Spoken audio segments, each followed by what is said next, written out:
Hi. Morning. Morning. So, Okay.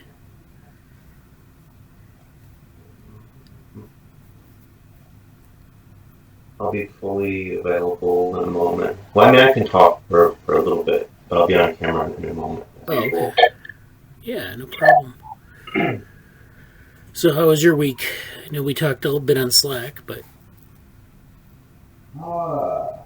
Uh, my week was actually pretty good overall. I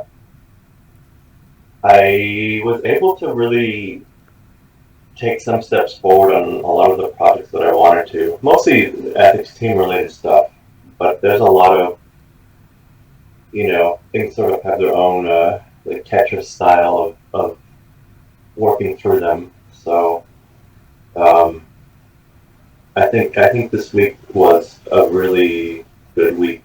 Um, Probably the best productive week I've had this year, um, pretty easily. So that's nice. That's yeah. a nice feeling. Yeah. How about you? Oh, I've been doing well. I've been getting. Oh, hi, Krishna. Hi, I. Leslie. Hi. Hi, Bradley. Hi. I. How are you? All right.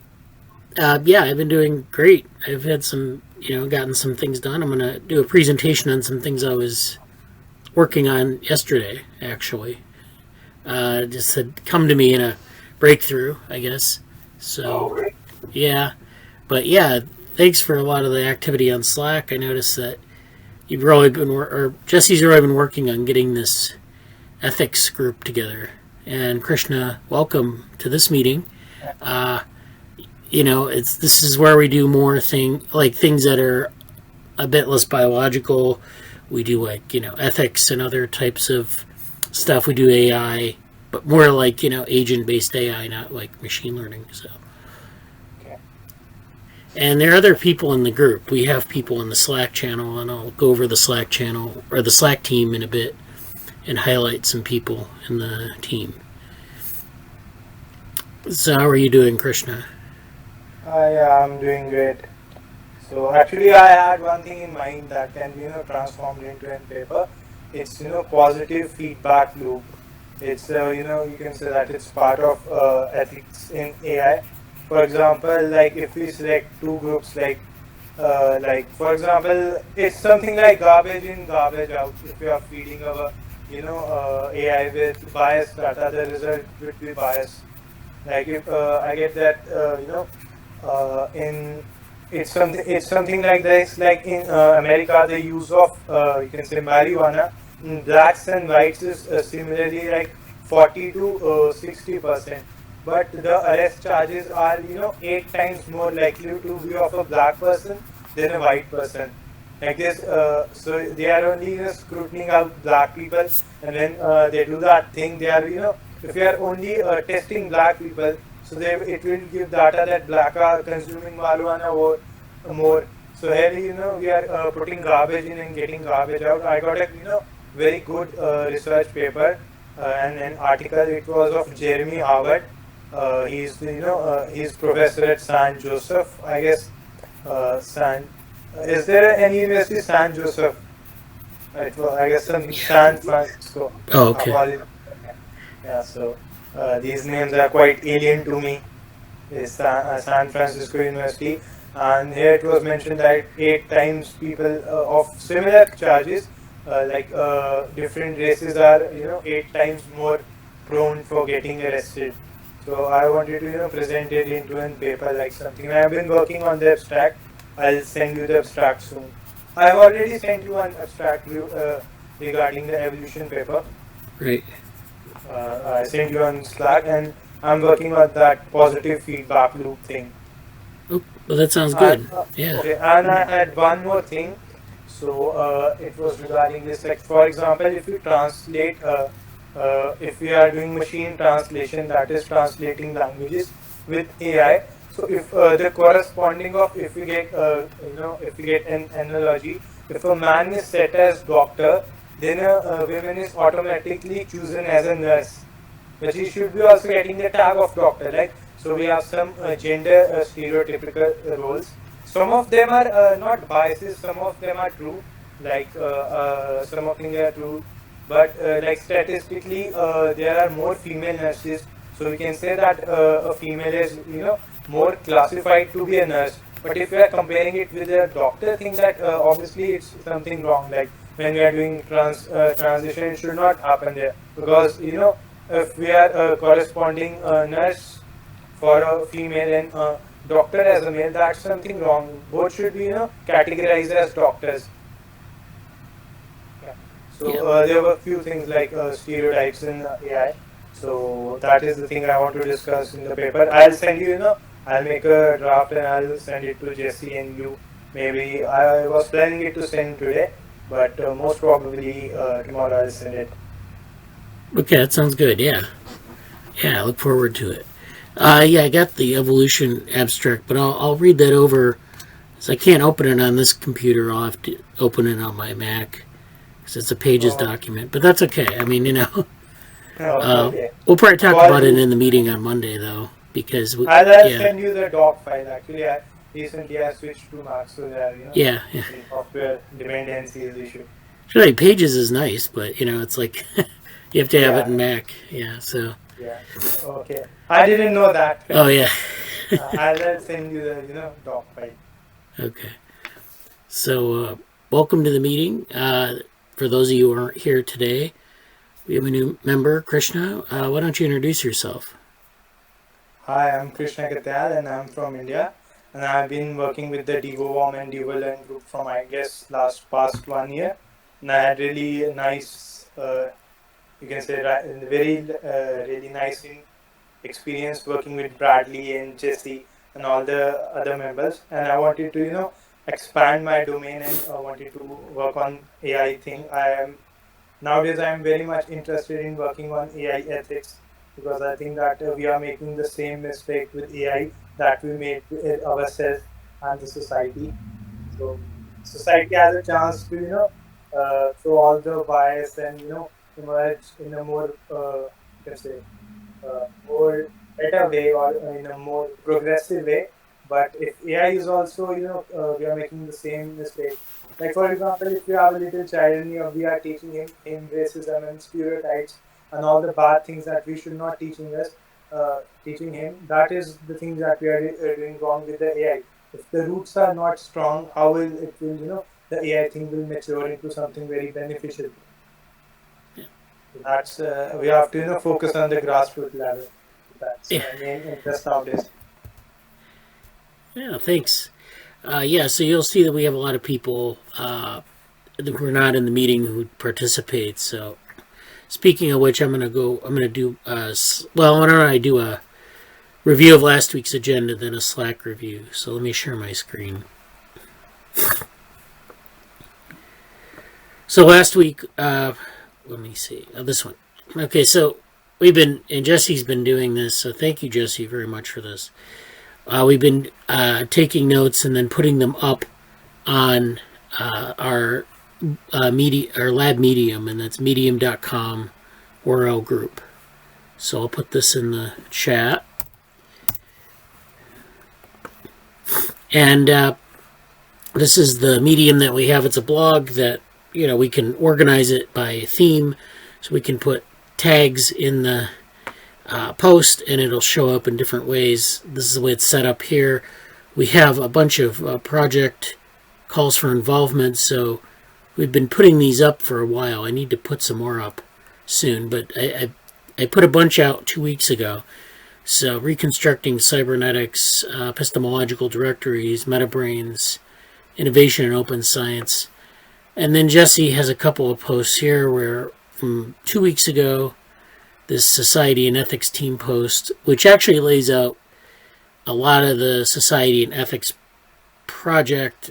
So Krishna would be interested in this, and some of the other people who are interested in this project should read this. It's just kind of walks through what Jesse's thinking about in terms of this project. And then we have another post from last week, which is this one, Darwinian towards developmental AI. So I reviewed our developmental AI project.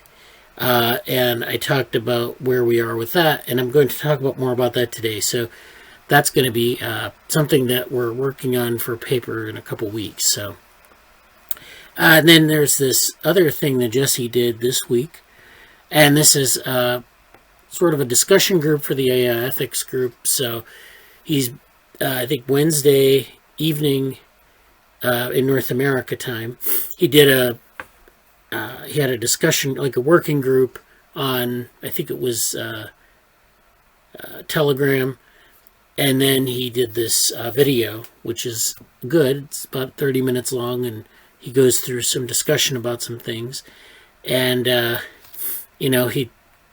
was pretty good. I watched it. It was, he reviewed a paper, and he talks about this paper here. And so, yeah, this is all very good. And so this is the place where we're going to be putting a lot of materials to catch up on for the last week and other things that we might post during the week. So this is from last week. We have, let's see, what did we do this last week? I reviewed a blog post I did on another blog for Darwin Day, which was basically a list of different topics in evolution and some current Twitter posts and readings and things like that. So I would check this out. If this has a lot of good references in it if you're interested in evolution. Then I talked about developmental AI. So we have this initiative, Developmental AI, which is this initiative here. And this is on our organizational GitHub. And I have an outline I've been assembling of the developmental AI stuff. So there's some outstanding issues we need to talk about. We have some mathematical and analogical parallels, which actually I'm going to get into today. Some potential tasks. So there's some theory development. There's some benchmarking and principle testing. And then some real-world impacts, which, like Gary Marcus's robust AI and so forth. And so even some next steps. I need to make this a lot more user-friendly, though. This is very just kind of a regurgitation of points. So I don't really like that part of it. But where we're headed with this is we're going to be building a guiding document on developmental AI. But we're also going to be contributing to a more immediate publication, and that is the Baby Minds paper, of course. Krishna doesn't know what that is yet. I'll talk about that in a little bit. So, so that's the developmental AI stuff. And then we talked about some papers. I don't know if they're actually in this post, but this kind of walks through some of the developmental AI, some of the reflections on it. We made a call for involvement for developmental AI, and this is the call for involvement for technology and society. So I just put it in the Twitter thread for last week. I can repost it actually this week. This is for this ethics and society project, and it just gives details about the project and some deliverables and so forth. And then finally there's the video recording, and we actually at the end we have papers. And so actually another thing I want to do today is go do a quick follow-up on some of these papers that we did last week. So we did the steering a balloon with sound waves could be the key to touching objects in VR, which is where they use this helium balloon and they used it as a device, a touch device to provide force feedback and virtual reality. And we talked a little bit about that. And we also talked about the plausibility paradox for resizing avatars and environments in VR. And so actually I might follow up a bit on that, and we'll talk about that. And so that's the recap from last week. Any questions on that before we continue?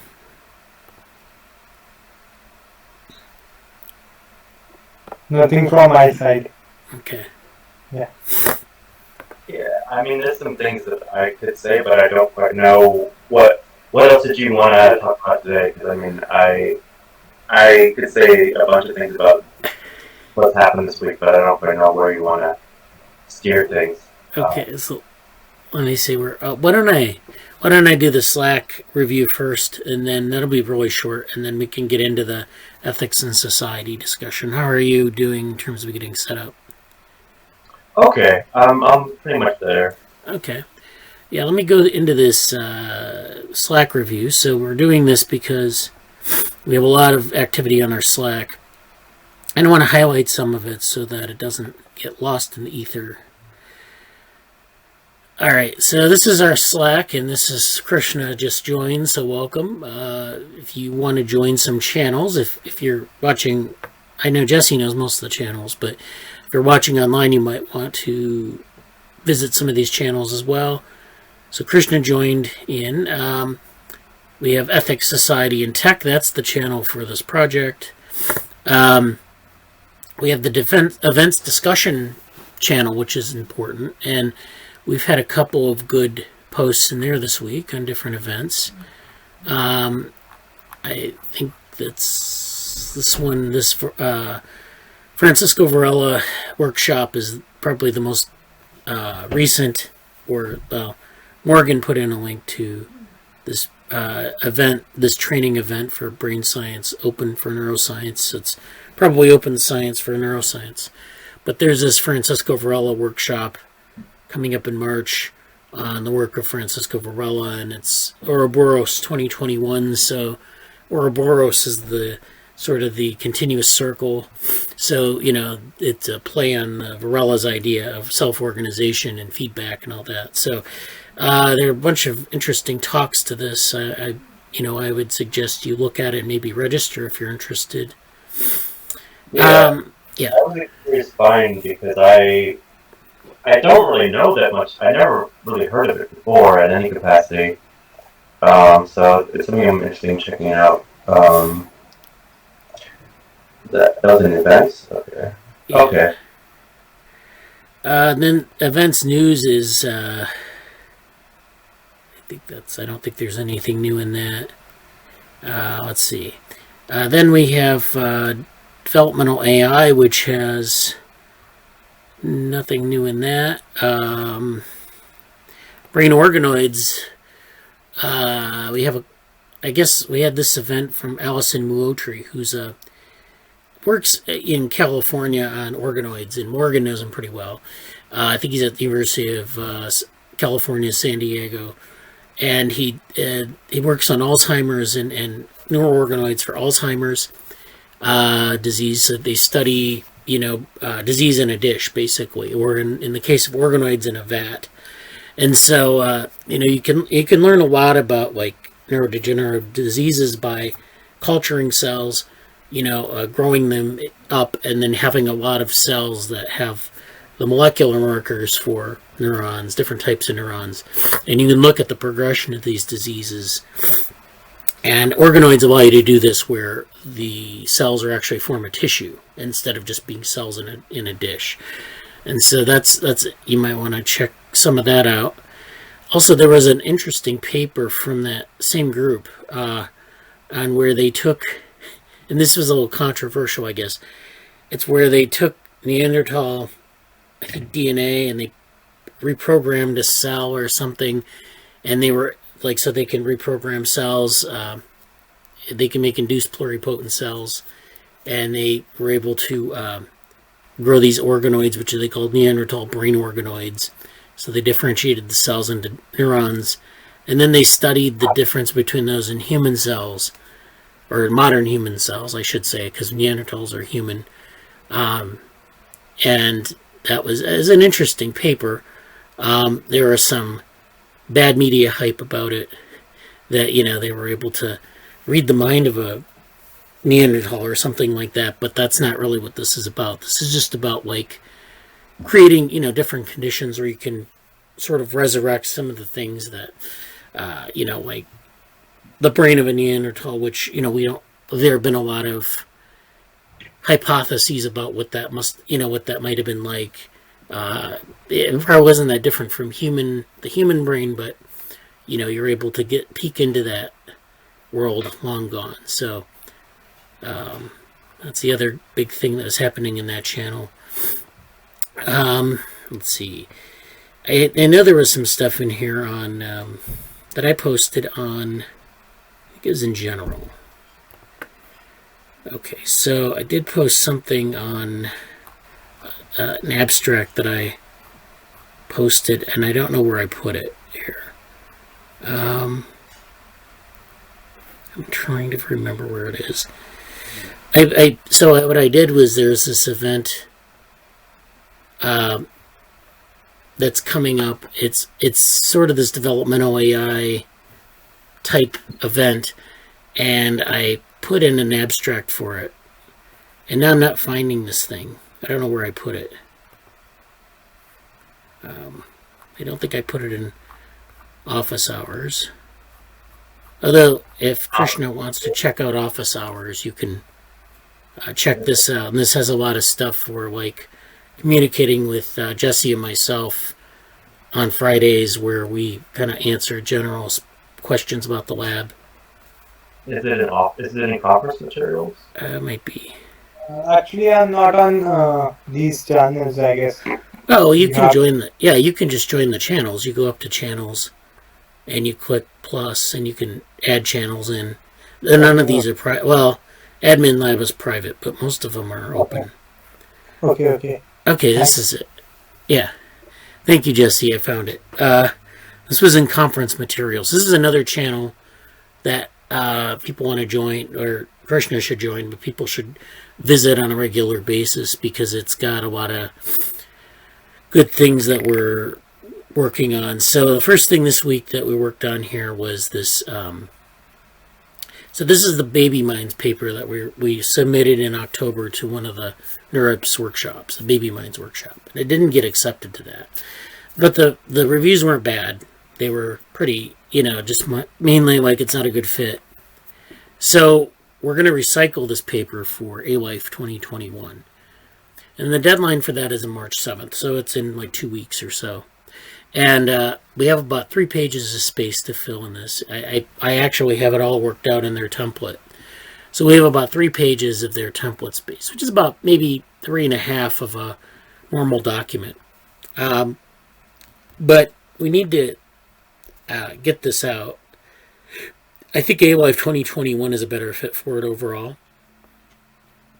So so we have a bunch of authors already. We have Jesse, Rashab, Akshara, Anson, and Furkan, and myself.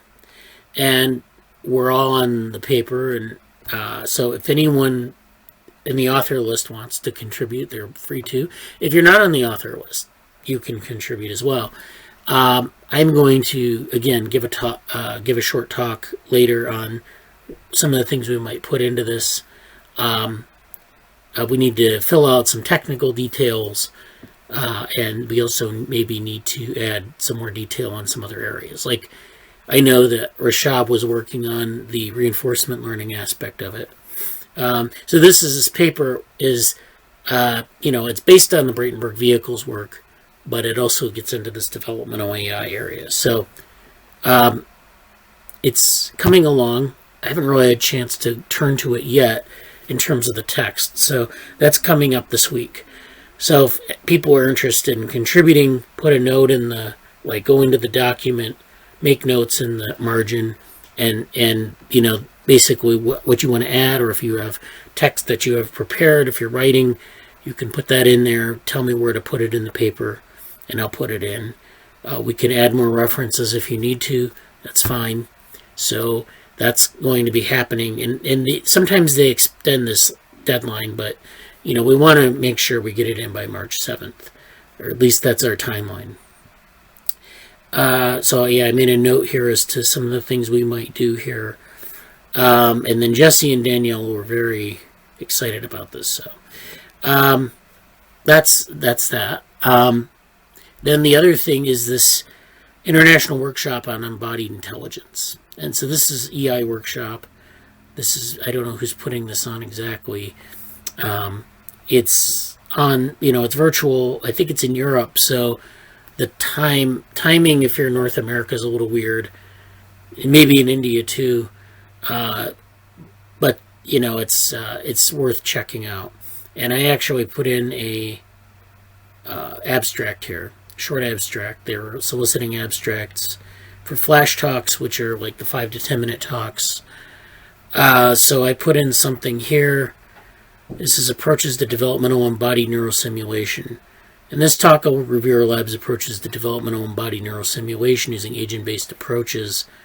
We use the developmental Bradenburg vehicle to look at this, and this is basically this paper that we submitted up here, the Baby Minds paper, but I'm spelling out maybe some of that and then the future directions. And so this is, something that can be reviewed quickly in a flash talk.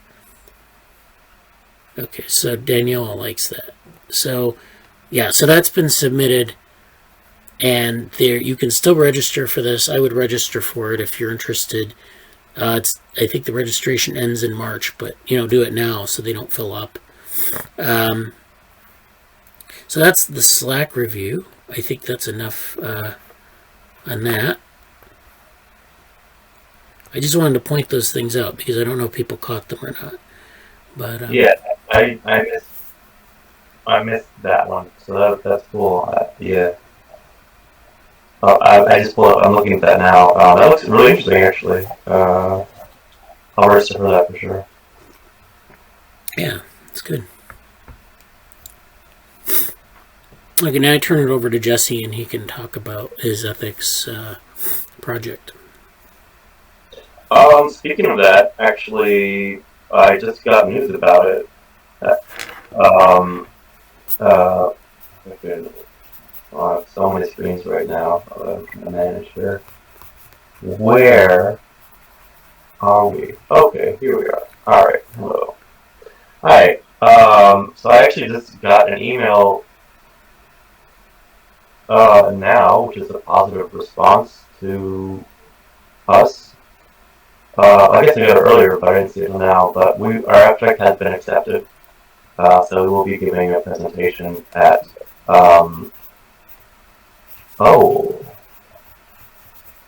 I think they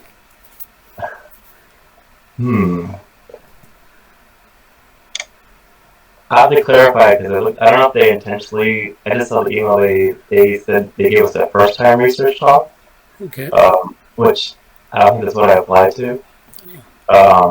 But that's fine if it is. I don't particularly care. It's still a 15-minute presentation either way. Yeah. I've seen this email, but let's see here.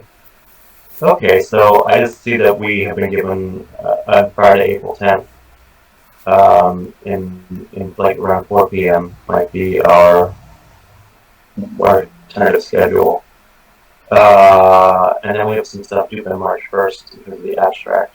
But to finish the abstract by March 1st, we'll be using Zoom and gather town, I guess. So yeah, I'm just looking at the email now. So that's good news. The bottom line is that's good news. We were accepted. Congratulations, Yeah. Ooh, I have to organize all stuff here again. Okay, hi. Yeah, a lot's happened this week. What I would suggest for anybody who's new to the project, I'm trying to make it a little bit more accessible. We've had a lot of let's just do that. I'll just start by sharing my screen because that'll be more informative than probably. So. Yeah, I saw Bradley put the link, the oral medium link in the chat, so that's good. Let's try this here. Okay, so I believe you're seeing my screen now.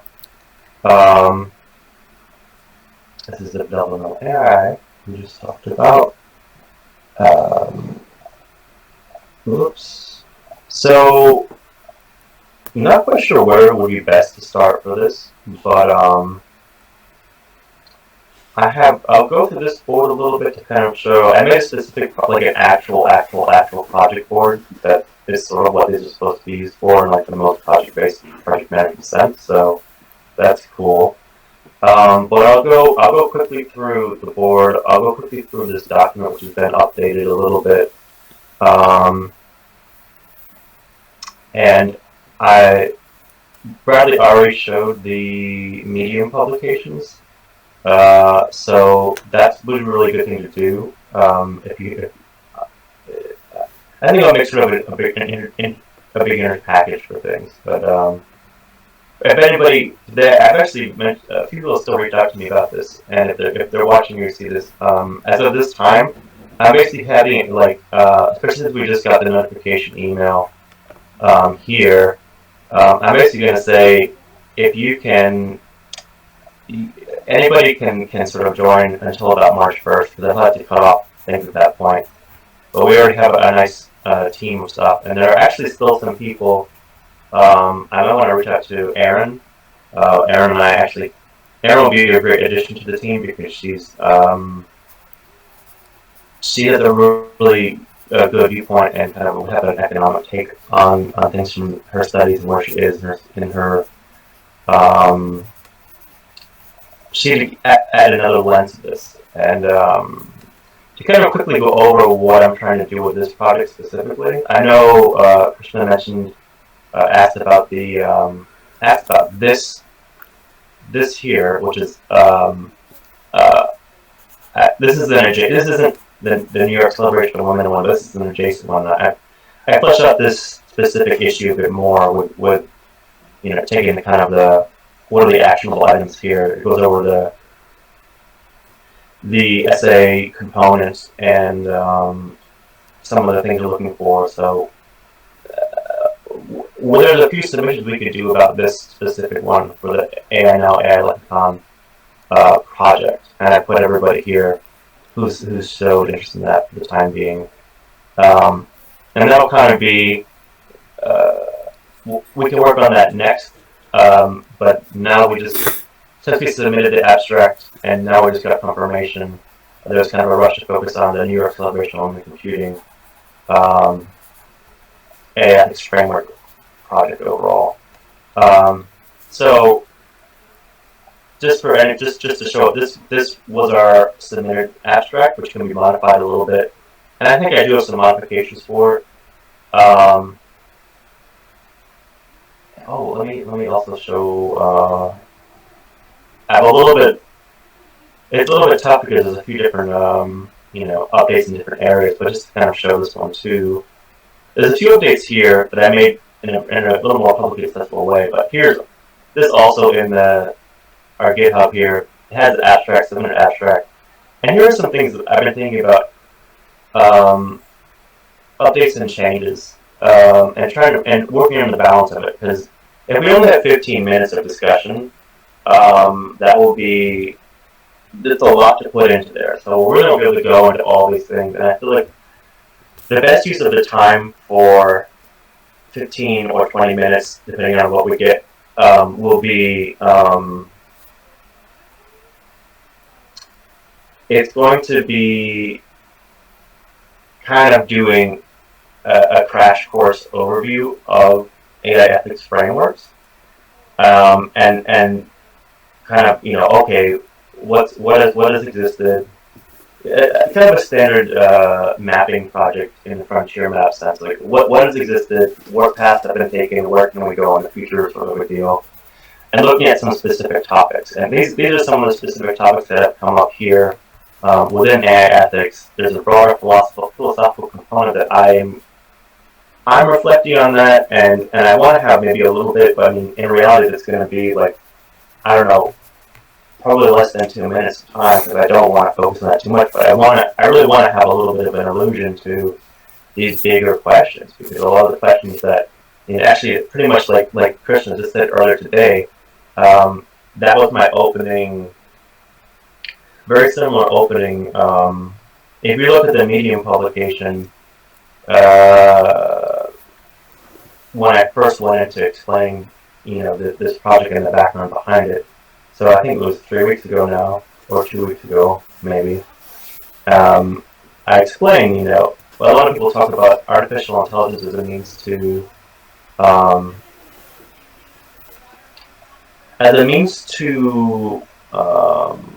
look at, oops, there we go. as a means to look at, how can intelligence be examined in another medium, in this case, computationally speaking. But I also kind of mentioned that, I don't know if it's worded very well here or not. I don't think it is, unfortunately. But check out this video, basically, the start of this video. Because I kind of go into like a 20-minute discussion about things here. So for February 6th, we talk about ethics in terms of, we talk about artificial intelligence as this way to study computation and intelligence in a computational setting in a different medium. And look at Turing and look at many of the people who are, a lot of people have been driven through that aim, is intelligence. And kind of similar to bridging what Krishna was saying and what I was saying in this video here, because I think it's also, as we create this sort of, whether it's an artificial life form or something that ever becomes to a human intelligence level, the jury's out on that in some ways. But at the very least, it's another medium to examine how we view ethics and how we view relationships and how we view what can be put into another setting broadly, whether that's intelligence or about ethics. So that's sort of the background for where it comes from.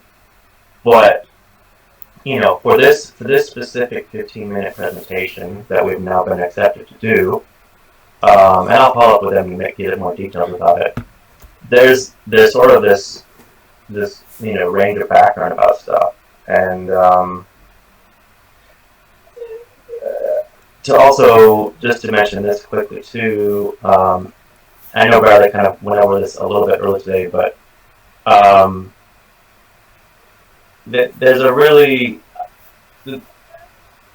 I in this video I went over this article of the counter-tradition to the Dream Mastery and Norbert Wiener, and I mentioned him a lot as someone who was he's basically the founder of cybernetics, or one of the founders of it, and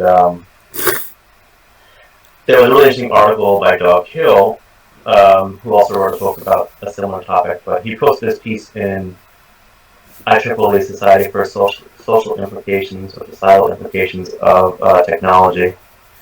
And here it is, just to show it quickly. It's an article that gets into the Dream of Mastery and what the counter-tradition of Dream Mastery is. And in so many terms, the Dream of Mastery is the sense that, yeah, we can control it. Like, if you give us more time, if you give us the right technology, we're going to be able to perfectly control every aspect of everything that we do. And what's interesting, I guess you could say, is this quote kind of worked for that. He knew that technology could go awry even when deployed by the most responsible engineers, simply because when it's unleashed, it interacts with environments in ways that are impossible to fully predict or control. And so we're getting into this element, which is also a really cool thing, and something else that I was looking at this week, by the way, but of mitigating uncertainty. That was a Lord Foreshadow comment. But mitigating uncertainty, and Doug Hill talks about this concept of I don't know if I list it out here, but technological autonomy, which is sort of like once you let it out of the box, it's going to have a life of its own. And for those of you who are familiar with AI safety, and the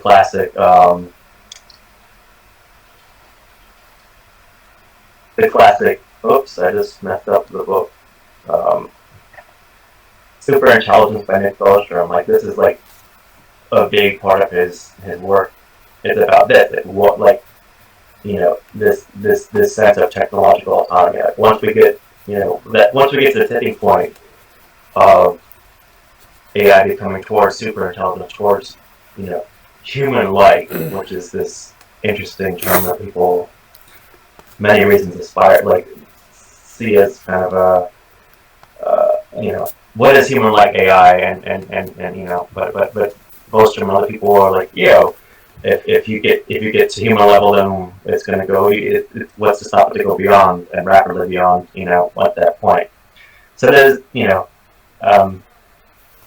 this is another question that will come up in our presentation too, because this is an AI ethics talk, but how much of it is really just about that? There's this meshing point between AI safety and what is not AI safety, and AI ethics, and I've asked some people. I've asked for a long time. I have been loose acquaintances with some people who are pretty deep into AI safety. It's probably the most legit way to say it. But I asked them actually a little bit on. I asked them on a Facebook group, and I'm trying to pull it up now on the side.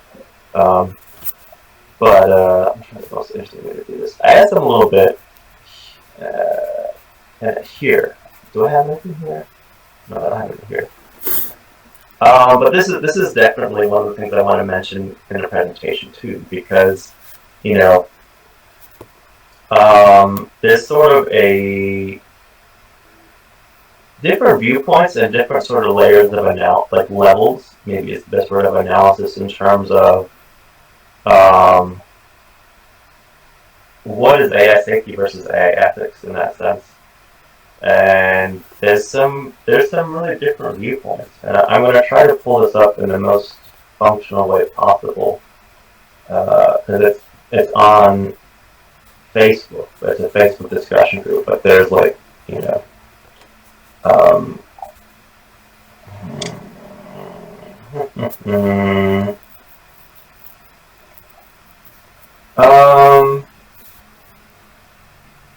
see. I don't quite like this setup.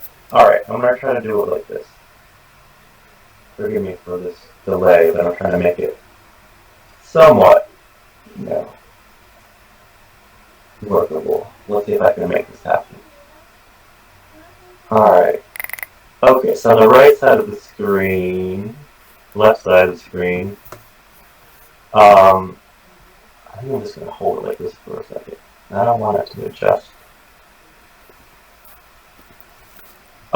So I asked this question here: how do you differentiate AI safety and AI ethics? And there were some very interesting responses. I'm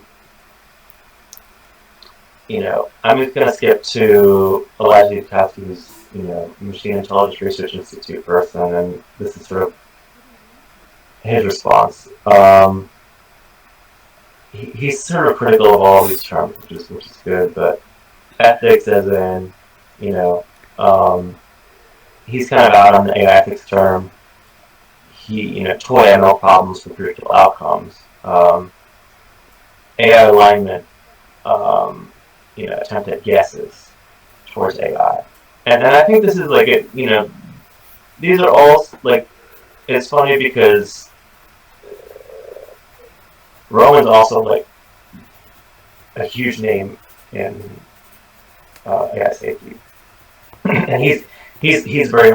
These are both very on the computational side of it, looking at the actual computer side, looking at the code, looking at what can we do about this. But there's also some very good responses here, and I don't want to I'm not going to go on this too much right now, but just saying in asking about this, there's been a lot of really interesting results that have come up through it, including even on Twitter.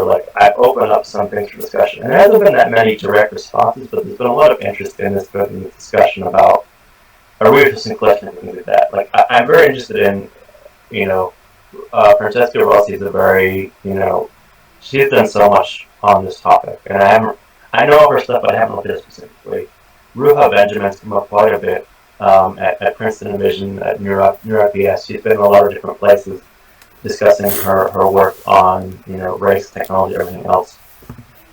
I recently found Dr. Amaro at NeuroPS Black and AI workshop. I don't know if he's at Resistance AI as well, but he's looking at a lot of the deep foundations of things societally, and where looking way back, like at Leibniz's time, and what was the culture like when certain things were developed, and so on and so forth. Ryan Kahlo is a really interesting lawyer who is. I met him at. Well, I. It's hard to say meeting people at conferences these days, but like I virtually first engaged him at following and sort of during Gary Marcus's like the AI debate too. He was Marcus brought him in as the lawyer in one of the society components of the talk of the third panel, and he's been a really interesting. He mentioned the We Robot legal conference about robots, which I wanted to do something to, but I couldn't quite make happen. But he's been a really interesting resource and person to kind of bounce ideas off on Twitter, which is sort of like, I'm not really best buds with Ryan, but I respect him a lot and try to engage when I can. So, like, I'm not saying I know all these people, but I have interacted with them. And I think Ruha follows me, so that makes me feel a little bit cool. And everybody paying attention to ethics talk or Google right now probably has heard of Timnit. And also, unfortunately, like one of her colleagues, Meg Mitchell, got fired too from Google ethics. There's a whole discussion to be had about what is going on at Google, and like honestly, you could legitimately just give this whole talk on WTF is going on at Google right now. Like you could just have that be the talk, and we could just throw everything out the window and talk what is going on at Google right now for 15 minutes, and that would be a really good presentation. So there's some like I could just write right here Google, there's a lot of material there. So I think honestly at this point, there's been some really good comments to hear from Min. Danielle's expressed interest, and now Krishna may want to add some specific things to focus on too. And it's sort of like we got a bunch of stuff going on, and for the sake of this presentation, we're going to have to really pare it down and think about what we want to do, because there's a lot of stuff here. And to that end, I'm going to bounce back to the board here. Because this is such an overflowing stuff, and because this is going to keep coming up, I think I'm just going to start putting together a manuscript that's going to have different components in a less restricted way, because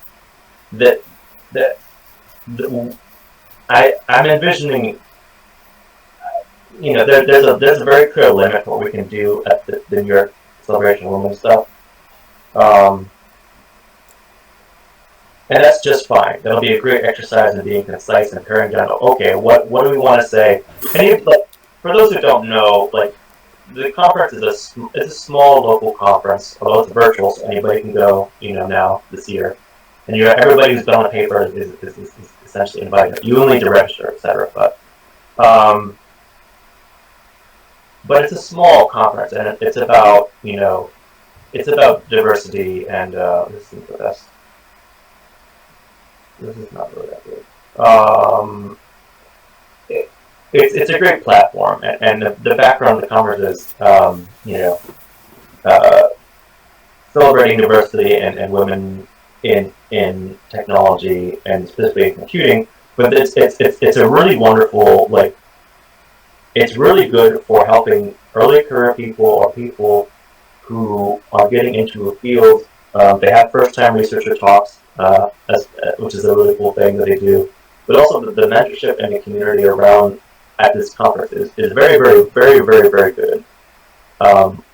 And so in that spirit, yes, I want to celebrate a diversity-related talk about AI ethics, but I think it would be really useful to have this conversation be geared toward people that are coming into,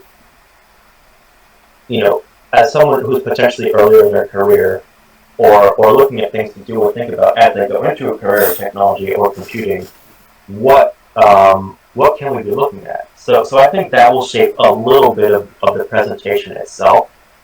But the overall project, so it's sort of like differentiating what is the specific manifestation of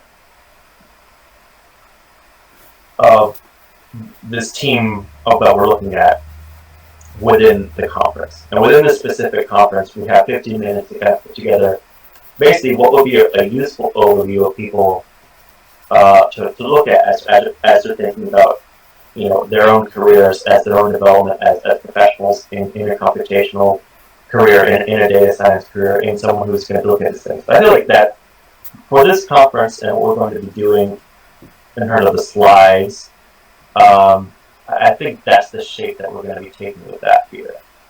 But that said, this consideration of truly making a manuscript, that's basically happening.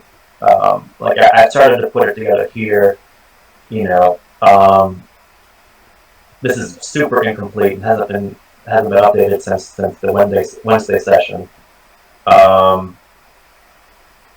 But I think we're going to start putting together a manuscript, and it also honestly will really nicely dovetail with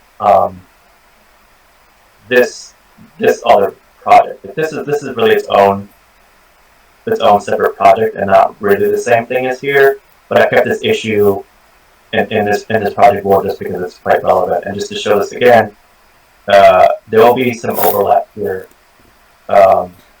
So we can do this as well. And this will be an outlet for some of the ideas that we may want to put in the manuscript too. So kudos to Bradley for being a role model in terms of how to crossbreed and cross-pollinate and keep a lot of things headed in the same direction. One other thing I wanted to mention specifically, though, is, and I don't know where it is quite yet, I didn't put it in here, in that one yet, but,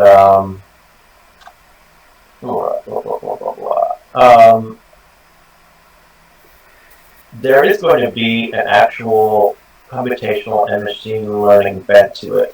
And I've been looking for the right stuff for the sake of doing this. And I think I can just pull this over. Let me try to do this. Let me try to do this here.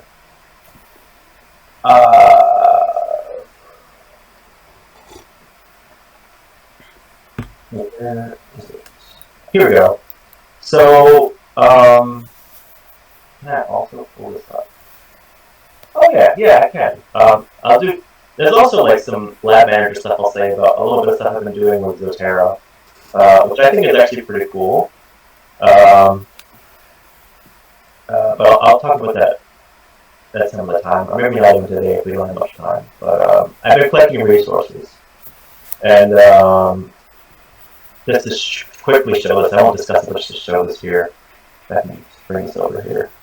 I made a new Ethics and Society folder in our public setting here, and I started collecting a bunch of resources, which is great. There's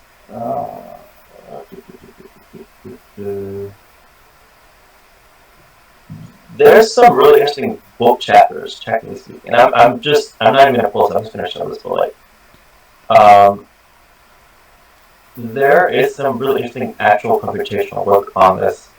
And it's funny because they actually draw way back to, they go back to Kant and Aristotle, and all utilitarianism and stuff that I've been doing in a philosophical look on my own too.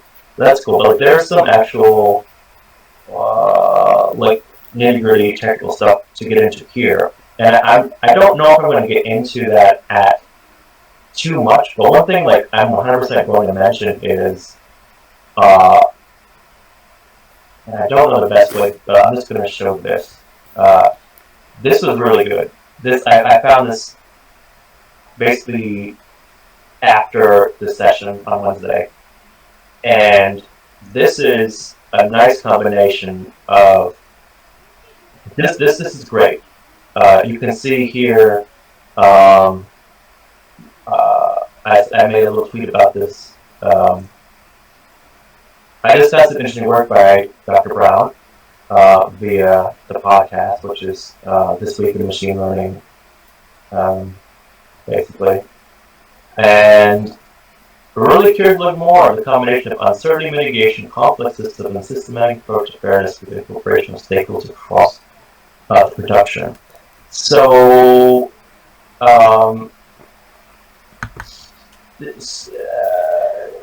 Dr. Swan has some.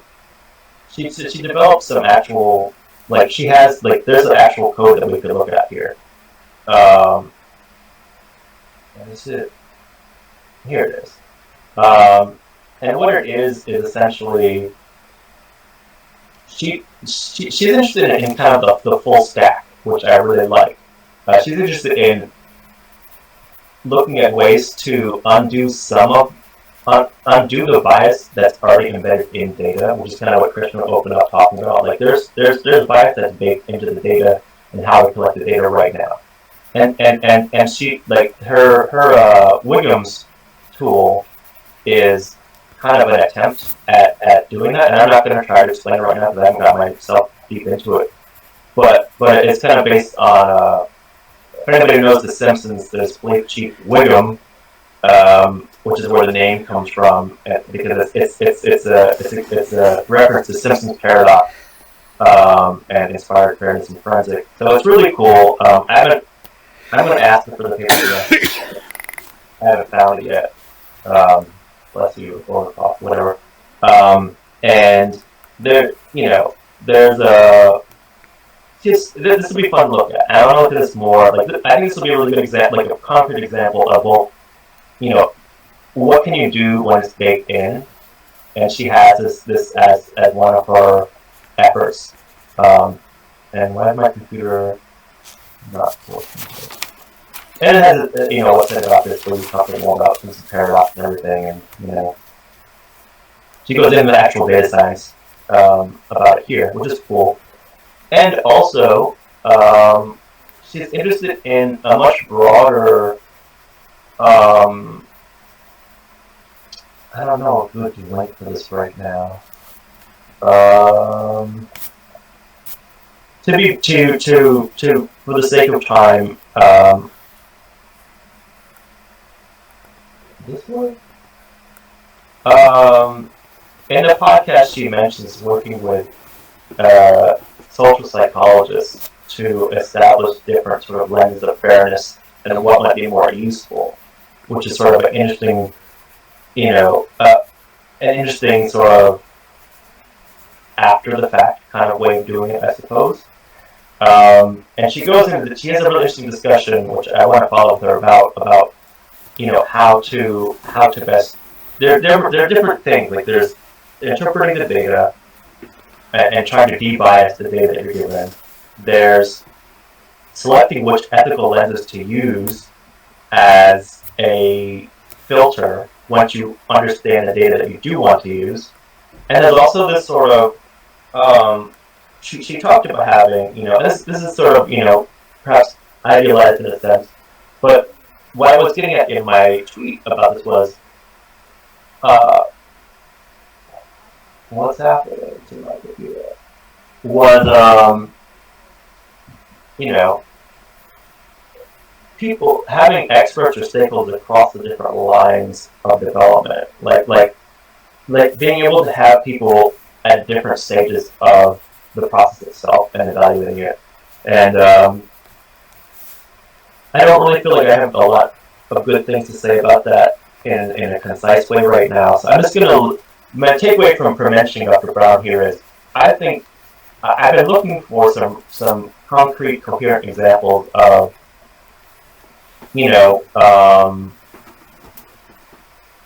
outside of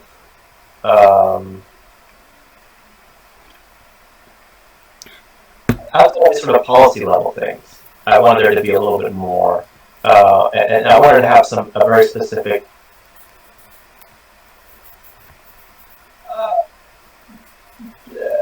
technical component of what can you do with the actual data, and like Dr. Brown's technique and the Simpsons paradox, how to deal with Simpsons with Wiggums and Police Chief Wiggums.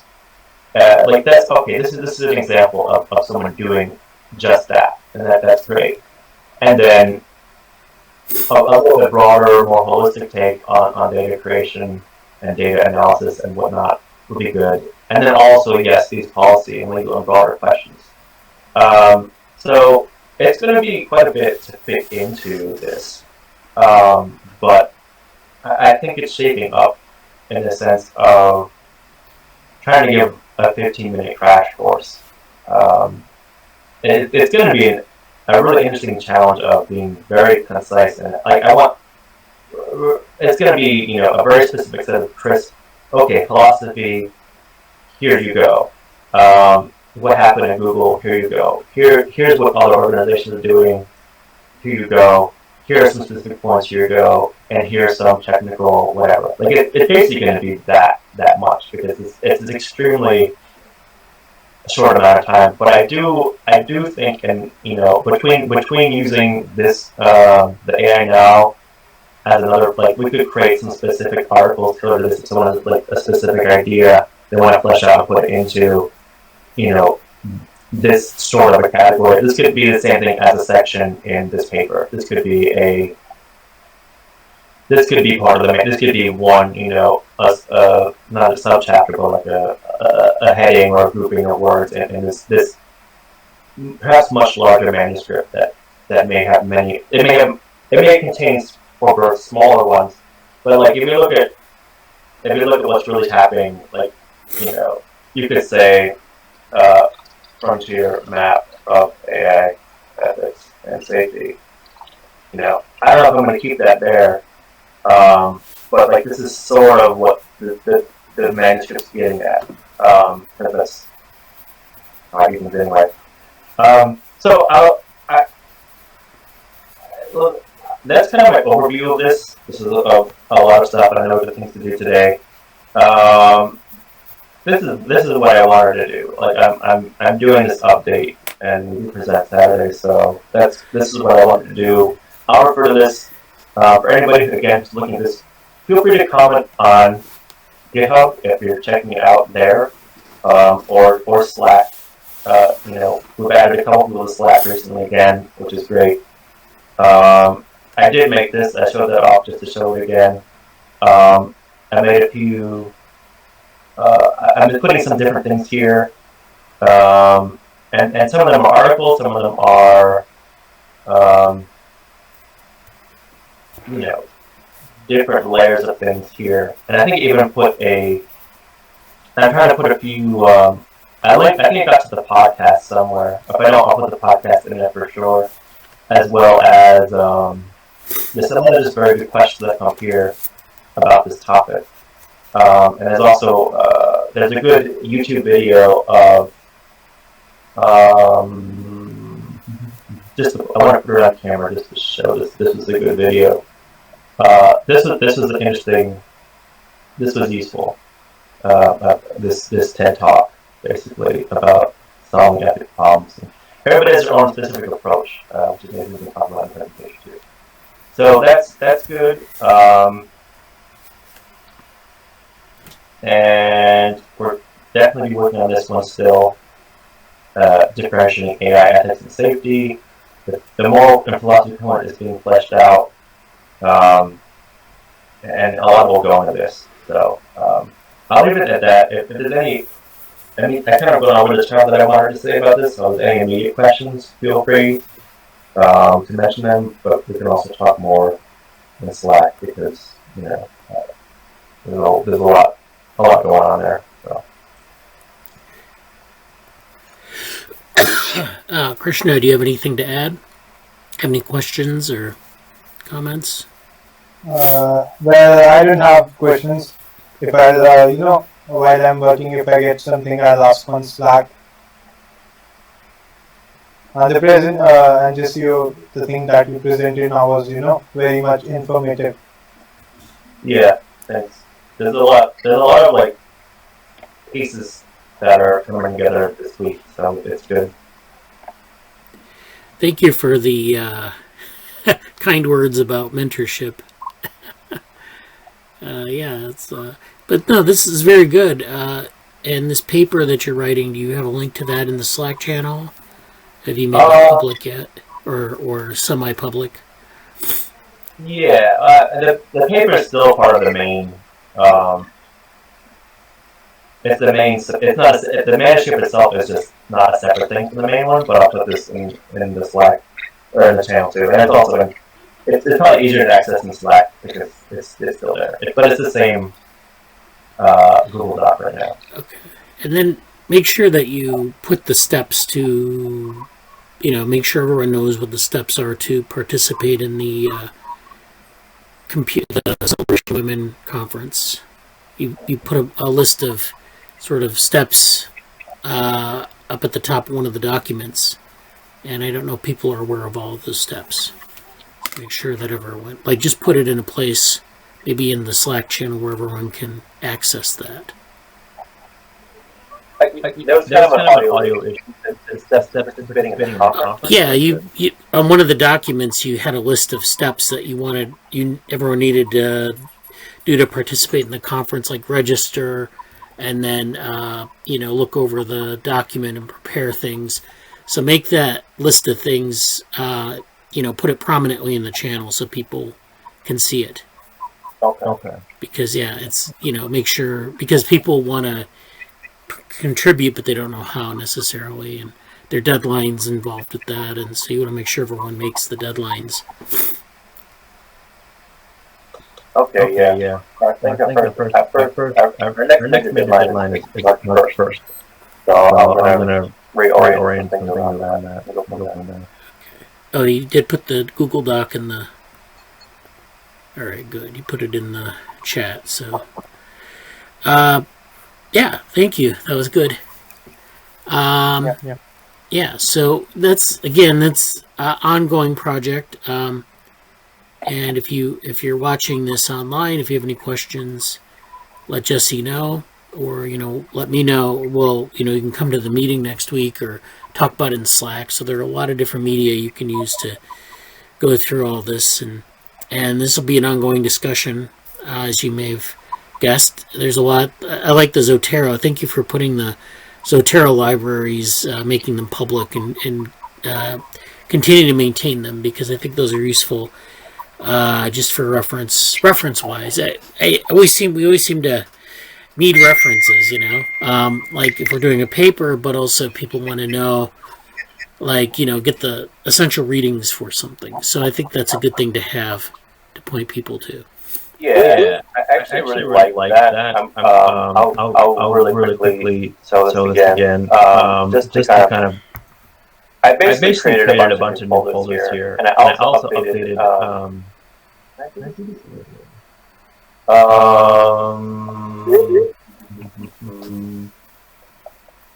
Let me try to pull up, because this is the actual. This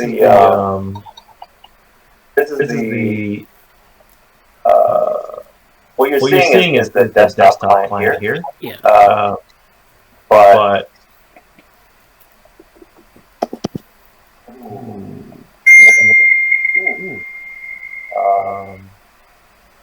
show me the group.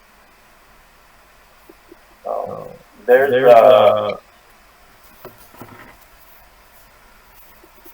here we go. This is cool. I like this stuff. This looks kind of cool. This is if you just go to our group page here. This didn't quite exist before of this publicly, but you should be able to see this publicly now. It's nice.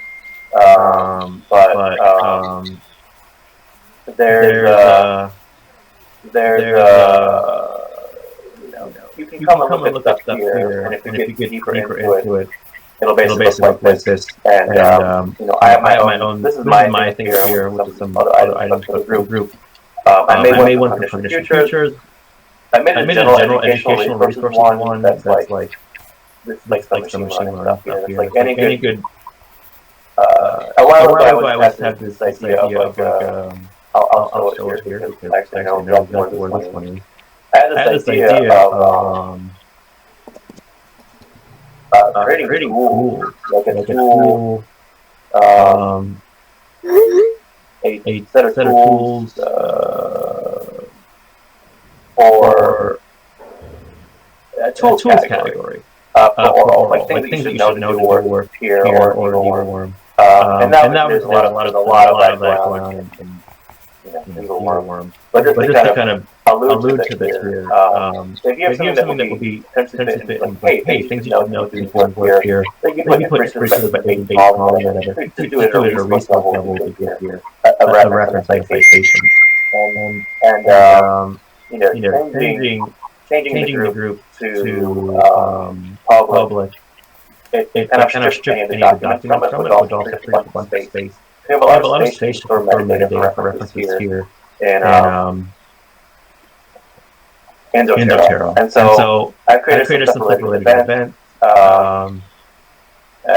This is kind of archive stuff we've done, which is cool to have here. And also I hope to kind of, I think it would be a really easy way if I could get, that'd be an easy way to keep the, our weekly paper reviews here too. So we just a little and keep up there. So,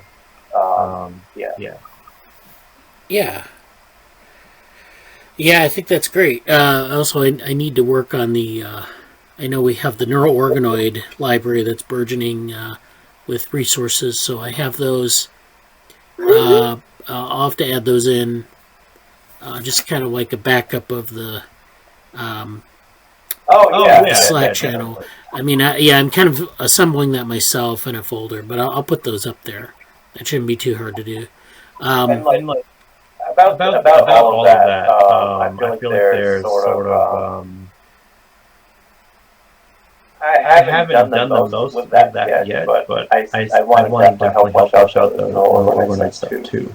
So yeah. Well, that's something we'll probably do in conjunction with DevoWork too, because it's kind of one of those things that straddles the line between the two groups. But yeah, it'll work.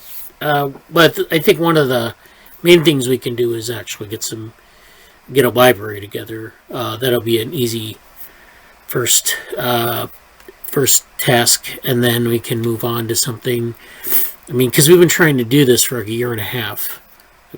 I've been doing it privately with other people, and so this is something that's coming together, maybe finally.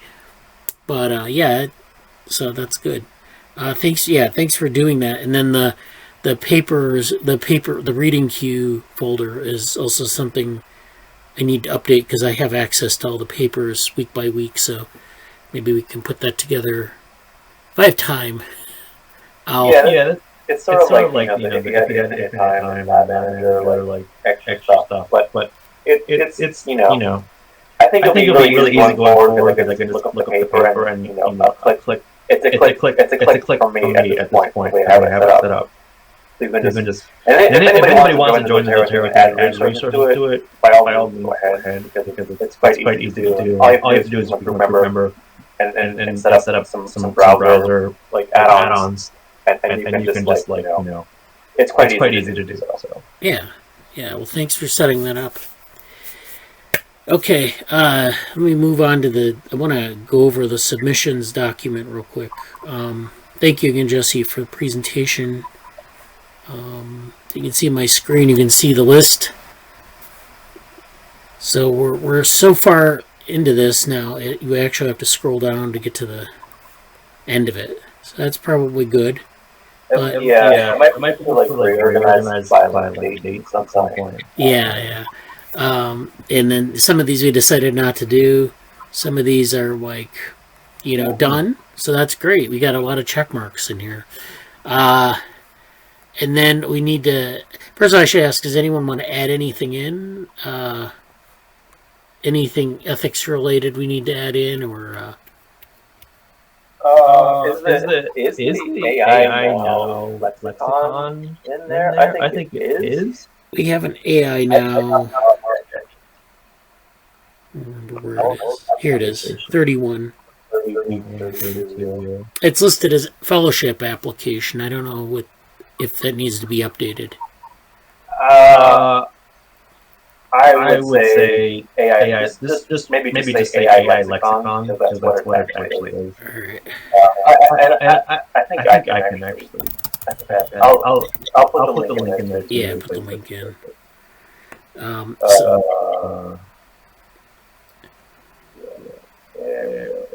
Um,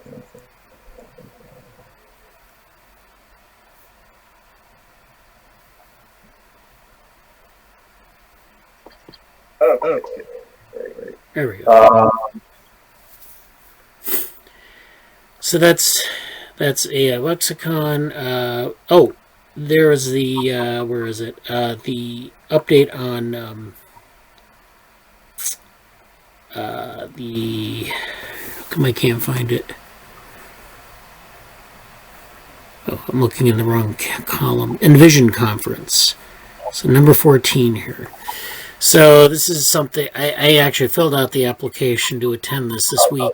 You put that on Twitter, I think, or on Slack, and I know you sent me the forward of the email that you got from them, and it was like that.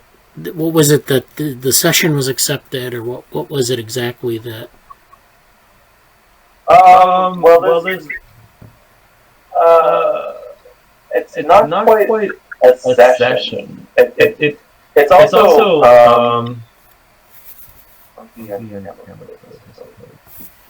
I would say Envision isn't. I don't quite know what they're going to do this year yet. And they're still sorting some of the things out. But I believe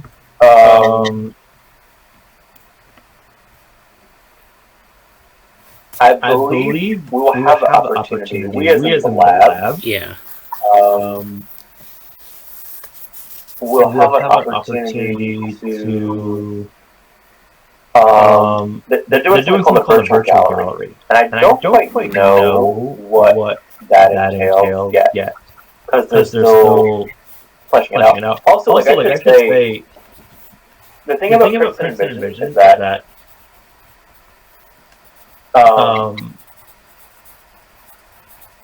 it's a huge event in its scale and scope and the kind of people it pulls in. But the predominant working people of it are mostly undergraduates at Princeton. So it's sort of like putting on this gigantic effort that is, especially in pandemic times, a little bit normal. So I've given them a bit of sympathy in that, you know, I've been to more Princeton Envisions than the current, like, probably than the current executive board of it has been. And I've been to everyone but one. And that doesn't mean I'm you know, better at it than they are. It's just I have a particular perspective and resources. And I'm trying to help. I'm obviously a huge fanboy and sympathetic to the cause of Princeton Envision. So I'm trying to help out wherever I can. That's my disclaimer. As far as what's happening with the event, I believe they're trying to create a set of breakout rooms or virtual gallery component is how it's listed. I'm looking at the email now, and they said virtual gallery, which may be a good fit in terms of a space for you and your lab to present your work. And I'm kind of waiting to follow up with someone about this. So what we can do, functionally speaking, is say we can dialogue in a sense of. I think it would be nice to say. I might reach out to him. We can do a quick plan right now. Email of, hey, his name is Maya. My lab does X, Y, Z. It can be either very broad, if you want to do like a broad lab thing, or hey, we're talking about AI right now. I can mention AI ethics, but like, I'm not going there to present the AI ethics team. Right. That was the goal of this, just to put that out there. So,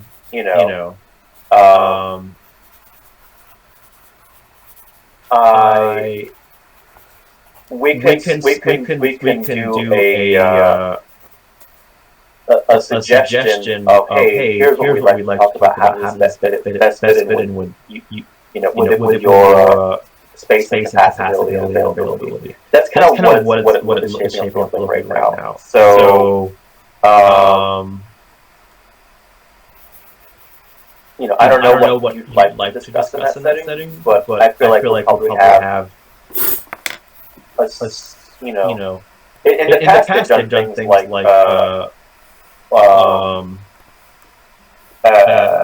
kind of like they'd have a session where you could just have sort of like a career fair. You have different tables. So I could see this giving us essentially, hey, during the career fair or research fair or whatever, here's your breakout room session. You have, you could have like a 10-minute presentation and then 10 minutes for Q&A. Like I could see that happening. Or and depending on how I approach things and what I suggest, and what they do, because I don't know some of the details of what they're doing yet. But we have a little bit. I think we have a little bit of influence potentially to shape or suggest something here. Or we could try to have a more like actual research talk. Like, hey, here's kind of similar to your celebration for women. Like here's 15 minutes, but it's going to be about either a lab or a topic on a lab or whatever. So I imagine those are two likely things like methods or like I don't know the word not venue, but like those are two. I don't know. Yeah, I know what you mean. Formats, whatever. Yeah, those are two formats of what our involvement would be like. And that's it. So how do we want to go about that? I will follow up this weekend. Probably after the meeting, I probably should do it. And we don't have that whole discussion right now. But it's like that's where that's at. Good. Yeah, great. That sounds good. I was thinking more along the lines of like a research forum type thing where we talk about the different projects. I think that would be useful. So let's stay on top of that. Please, anyone you think should be registered for Envision, let them keep posting it in the Slack. Everybody. Okay. But yeah, there's they're kind of doing a staggered thing. Like right now, everybody who can access Princeton Envision is people who've done it before. Like it's not. It's sort of like the first early decision or first round people know about it because they don't have their website isn't finished yet. Which there are many reasons why, and that's. I'm not saying it's a bad thing, but like there's a lot of mixing pieces going on. Everybody should register for that. I put it in Slack. I put it in Slack again. And I'm still trying to bring many people into this conference and event because that's I'm sort of I don't know what the word is. My role in Envision has essentially been picking people up from the airport and taking them there and having really fun car trips on the way and talking about really nerdy stuff. Yeah. So virtually I'm doing that as much as possible this time around too. Again, like Angela, Anson, Min, Logan, these are all things that come up in our discussions, and three of them are specifically in the lab now in our Slack. So there's a lot of overlap. Yeah. Okay. Well, thank you for the update. I'm gonna go back to the board here. So this is the submissions board. Is there anything you wanted to add, Krishna? I think. Do we have that Kindle book here? Oh, that's on a different page. This is for the orthogonal lab, and I have a different page for the DevoWorm. So we'll probably talk about that at the meeting on Monday. But we have, let's see, so I just wanted to follow up quickly on some of these. So this artificial life submission, this is developmental AI. We're working on that submission. That's due the 7th, so that's coming up. Talked about that earlier. Like, should I? Is that? I know that's going to be that's the developmental AI paper right now, right? Yes, that's the one that we have. Is there? I know there was talk about something specific, like for cognition features in particular. Was it? Because do you think I should see that as a venue to try to put something about cognition features, or is that just going to overlap with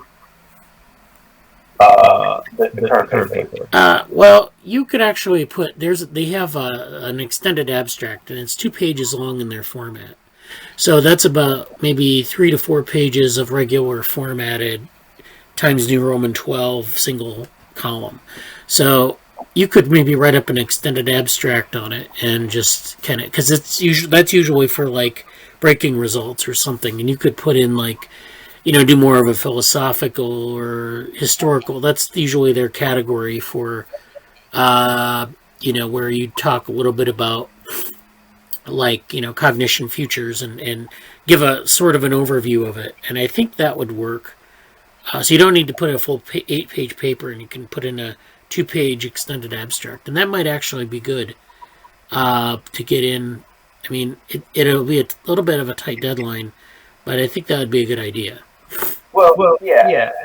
I mentioned this specifically because there's been enough stuff in cognition futures that I've been trying to find the right outlet for, and I think this is what I know it's listed on there, and I was like, I wasn't quite sure if that was the venue that I should try to target some of it for. I know we sort of mentioned it or alluded to it, and I was like, yeah, I think it's A-Life that I should be scoping that for as opposed to the other ones. So I might.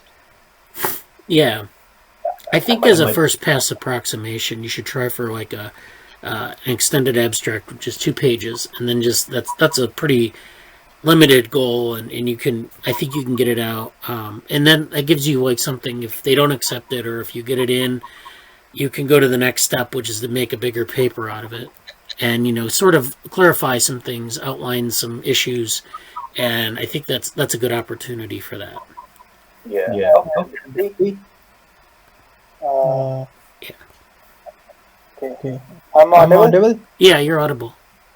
Okay. So we have one abstract on contrast between artificial neural network and biological neural network. And I think that if we have that abstract, if Jesse is interested, we can convert it into an extended abstract.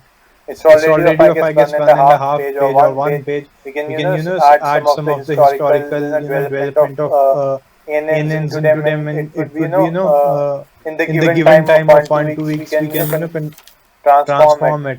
Yeah, we could do that. Yeah, if you want to do that, go ahead. 1.5 page. We just have to add a little bit information more, and it will be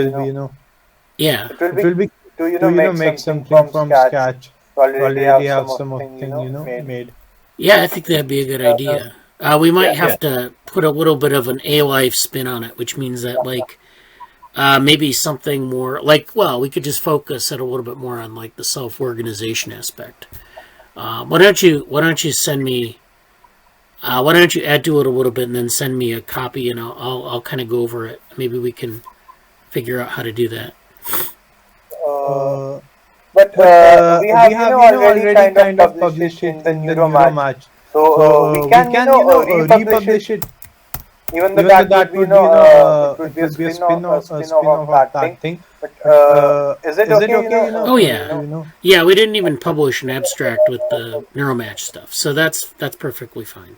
Oh, by the way, the NeuroMatch like. I'll mention the paper later. The NeuroMatch like paper from the event is out. And I didn't even get to that yet, but we'll talk about that later. Yeah. There's also a workshop, at least one workshop already associated with A-Life, the Artificial Perception Workshop. This is the link to that. I think they're soliciting papers. I don't know if I'm going to do this. The deadline may be too tight. But we might be on the lookout for workshops for A-Life too, in case, we want to submit something there. Doesn't get into the main track, whatever. We'll follow up on that. The CSV comp abstract is submitted. And that actually, I'm thinking of turning this into a manuscript. So we have this this collection of different talks that we've been, like from last year and this year's CSV Conf. And then there might be some other opportunities to sort of flesh out this concept. And it might be nice to make like a preprint of this or a manuscript at some point, which is why I have number 7 here. There is no fixed venue for that yet, but that's in the works. The other things I wanted to talk about real quick are the... so we have the New York Celebration of Women in Computing. This needs, I think, some notes as to the... Sorry. We're talking about a manuscript for the CSV stuff? Or yeah, for the... So this is... Well, this isn't like CSV dependent. This is like just something that we can collect the different... So we have like... Right now we have 2 abstracts. And, those are 2 sections of a paper, potentially. So this is a potential paper that we can make on the topic. So what I'm thinking is to like continue this work, put together a longer manuscript and then put it out as a preprint. And then people have this. So this is a continuation of the work, maybe with some links to demos or some more, to flesh out some of the ideas, because we only have like 20 minutes in the presentation a year. So, it would be nice to have like a bigger venue for that. Yeah, there's a lot of like... It would be nice to sit down and like dump that stuff. And, like, even with the things regarding like my own stuff with the New York Celebration of Computing, ethics, and everything else, it's like I'm starting to realize a little bit more of this sort of like what to fit into specific kind of manuscripts and what size. Because you have like the pure vision, like the ideal, vision, and then you have these sort of chunks of it that are in different forms. And you can put it all together, or like, how do you do that? Yeah. So I feel like with epistemological directory stuff, I think that's really cool. That we have that going on in the lab as this ongoing discussion. So I appreciate you seeing you make space for that, and that'll be fun to work on. It probably, it's sort of like a I'll leave it at that. Yeah, yeah. So we can talk. Yeah, we can talk more about that in the coming weeks. There is no deadline on that. The other 2 things I wanted to mention, well, this ACM Collective Intelligence, I don't think we're going to be able to make this, but there is a new journal on the topic, and I'll talk about that in a minute. Yeah. There's also this. So this is a thing I submitted for the workshop on embodied intelligence. This approaches the developmental embodied neural simulation. And so this is a recap of some of the stuff in like the developmental AI area. And the event date is March 24th to 26th.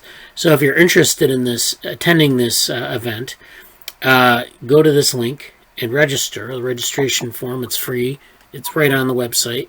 And then March 24th and 26th, like I said, I think they're organizing it in Europe. So I think if you're in North America or India, you might be able to attend at least the morning or afternoon sessions, and then it's but I think they're going to do like make it available online. So eventually you'll see everything. I was looking at I've just flipped the website again, and it looks like I was going to say what did you actually submit the abstract for? It's like I'm not quite sure if it's like it looks like a talk, and they mentioned contributing a recorded lecture or a poster, like it's kind of just whichever. Like, what did you have in mind for that? I guess just a lecture, like almost like a flash talk. They didn't really ask me like the format. I think I didn't select a poster, so it's like I don't know what the details will be yet on the what we have to prepare, but it's probably going to be a recorded lecture. It's of some type. So okay.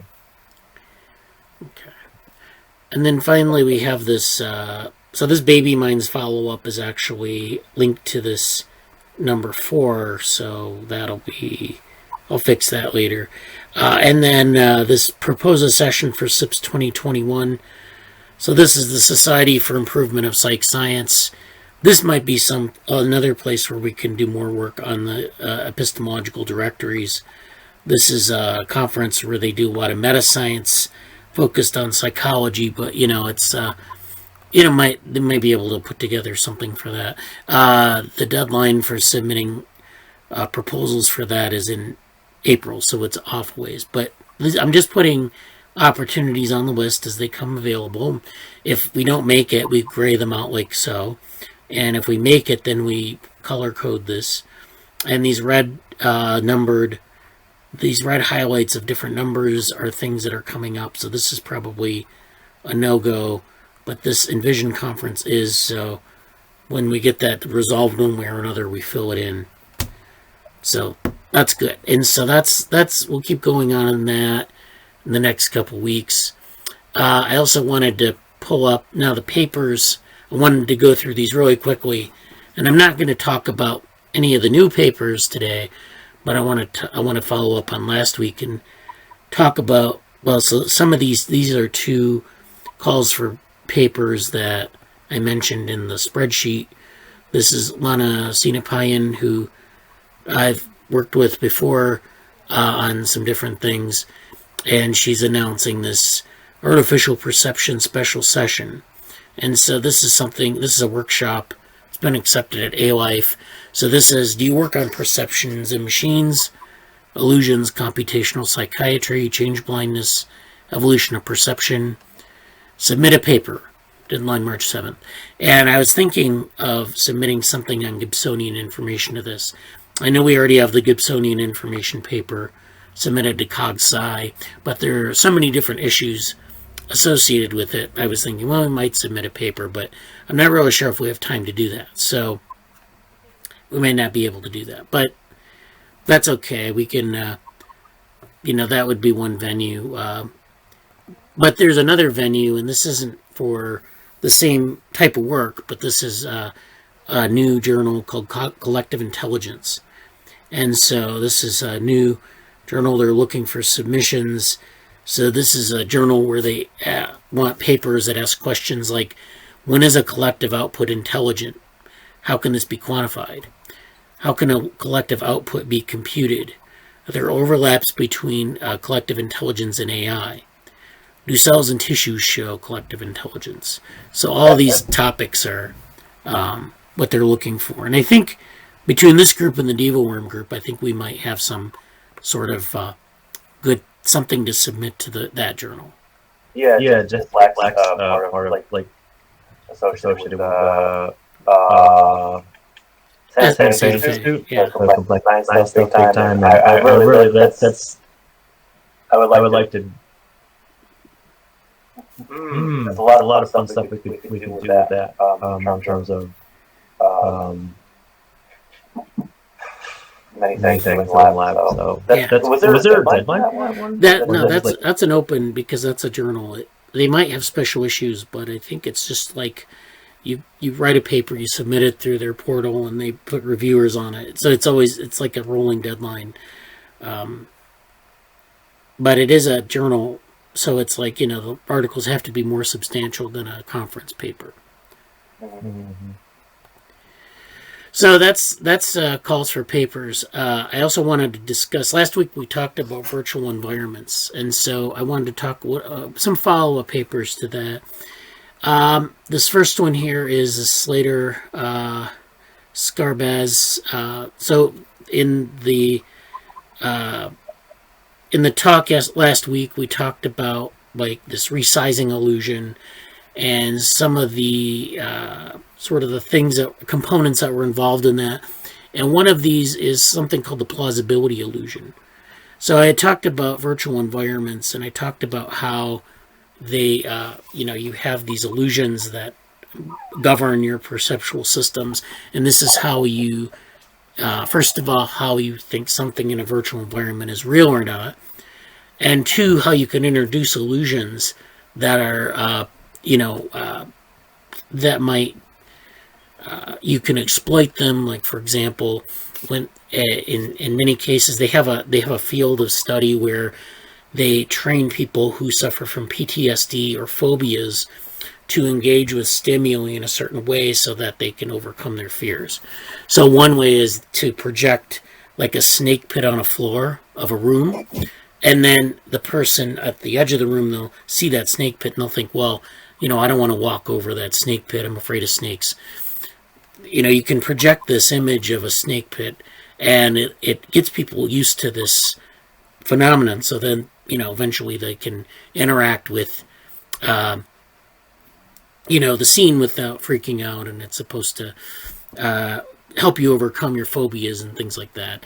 The same thing with PTSD. You can introduce stimuli in certain ways so that it helps people adapt to not be afraid of, loud noises or whatever. So there's a lot of stuff like that. But a lot of the things that underlie a lot of those sorts of things are these principles of design for virtual environments. So in 2009, Slater proposed 2 constructs for evaluating user experience in virtual environments. The first is called the place illusion, and the second is the plausibility illusion. And we talked about that last week. The place illusion is defined as the illusion of being in a place in spite of the sure knowledge that you are not there. So this means that you're not like standing over a snake pit, but when you see it on the floor, you think, that snake pit is there, oh my God, I'm standing near it. I don't want to walk over it. Even though if you walked over it, there'd be no consequence. Plausibility illusion, on the other hand, is defined as the illusion that we know that what is apparently happening is really happening, in spite of the sure knowledge that it is not. So that means that you think about something and you see something in the environment and you think, is this plausible? Should this be here or not? So they're conceptually orthogonal, meaning that they're sort of at right angles to one another.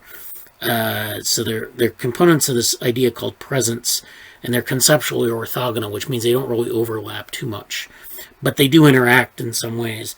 And so this is something that this paper kind of goes through this idea. This goes through a psychophysical experiment where they test both of these concepts. And so in this case, there's a virtual human, and they have things like eye contact and other cues that allow people to allow them to probe these different principles. And I don't know I'm not going to get into the results on this, but these are some of the examples of some of the virtual stimuli they use in these environments. So they have a virtual body with just feet. So it's sitting in the chair, but it's like you can only see the feet. You can see someone in a mirror that you can't see in the foreground. So there are all these things that they can play with that allow you to allow them to study these illusions and these principles. And so this is one paper that kind of covers this topic. Another paper that is related to this, and I put this in the Twitter feed last week, was this merging the senses into a robust percept. And this is Mark Ernst, who's worked on like multisensory integration and doing this in a Bayesian manner. So he's thinking about perception in terms of combining sensory inputs. So they want to understand when you are in a virtual environment, say, and they don't really study virtual environments, but they're trying to understand how sensory inputs come together and form these coherent percepts. And so this paper is sort of a review of a lot of this work. So they have sensory combination, sensory integration, and then a combined united percept. And so you can see this diagrammed with a virtual model, someone knocking on a wooden wall and getting that sensation, seeing what they're doing, and having that physical embodiment of the activity. And this is what's going on in the brain, hypothetically, is that you're combining sensory cues and then you're integrating the senses together, and then you end up with this combined percept.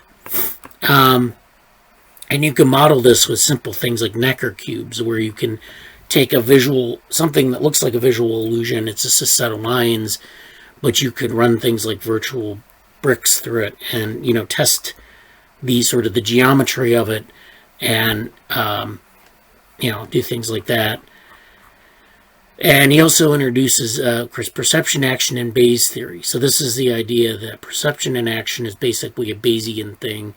You have this Bayesian model here where you have you have a stimulus, there's sensory processing, and there's prior knowledge. You combine that into a Bayesian model where you have a prior, so this is your prior distribution, this is your empirical distribution, then this is your posterior, which we talked about this last summer for NeuroMatch. Your posterior then is updating your prior, and then you have another gain-loss function. And I'll actually talk about that in a minute, what that is, which means that you sort of set the gain for this posterior distribution based on empirical models and what you're expecting. And that usually has to do with the goal. So if I'm throwing a baseball at a target and I miss, I can modify my throw, modify my behavior to try to make the target. And a lot of that is through feedback and other things. And then finally, you have things like a decision rule, which is a higher level of cognition where you kind of make conscious decisions and then you have your action. So this is pretty relevant to what's going on in the brain in general, but especially in terms of sensory integration. So this is a good article if you're interested in this topic. He has a good mathematical model. He uses maximum likelihood estimation, the weighting of sensory information. The model, it's inherently Bayesian, but there's a maximum likelihood component as well. So this is it's a trends in cognitive science paper. So that's another paper that you can put in the bibliography. And I have a bunch of other papers, but I'll cover that next week. So finally, the thing I wanted to talk about for the last 10 minutes, and I'll try to cover this in 10 minutes. Oh, okay, that was... I didn't know if Krishna was anything earlier. Okay. I'll say hello. Oh. But he's away. I don't know. Okay, well... That sounds like a really interesting... Definitely, neuromagic vibes. Yeah. On many fronts. And also like really cool ties into like potential VR stuff. So I'm interested in that, and I know you got more stuff to say, so just give a thumbs up and move on to the next. Oh yeah, and we'll keep following up on this line of thinking in future meetings. But I just wanted to go do a follow-up on those papers. But finally, I wanted to talk about something. You seeing my screen? Yes. Okay. So this is something I came up with, and this is just something I came up with yesterday. I was just thinking about this problem, and I whipped these slides up last night. So this is beyond Backprop, mechanisms for learning. So this is our deep learning model and our vehicles. And so several weeks ago, when we've been talking about this in terms of the developmental AI stuff, there's this idea of landscapes versus gradient descent. And so with development, we have these epigenetic landscapes, which is already started at a certain point and you go downhill, right? And this hill is metaphorical, but it's basically developmental trajectories that you end up in specific basins of attraction, which are, similar to phenotypes in adulthood. So they're basically, you start off with maybe a single cell, and then the genes get expressed and the cells divide and they differentiate, and you end up with these branch points, and they split between two developmental outcomes, and you end up in this place, this attractor, which is a specific adult outcome of development. And all these branch points and these trajectories can be affected by environment and gene expression and all these things that are sometimes specified and sometimes not. There are a lot of good mathematical models of epigenetic landscapes, but the actual effects and knowing what the causal mechanisms are not really clear. On the other hand, we have this non-convex loss function. It's something we find in machine learning. This is a gradient descent model, so you're going from a high energetic state to a low. Actually, in this case, it's error. So the error rate goes from high to low, and you're trying to minimize error over time as you run your model. So the idea is we want to match these up. And I don't know if we're going to do that in this talk, but I'm going to get into some ideas. So one question is, what developmentally explicit learning and error minimization rules can we apply to our model of developmental AI? And so this is in a machine learning model where you have all these inputs and they go into this integrator and they go out to y hat. And then this is just any function that you can think of. So there are all sorts of different functions that people use to try to approximate that learning rule. And so this is a tweet from Albert Cardona, who's a developmental biologist, actually.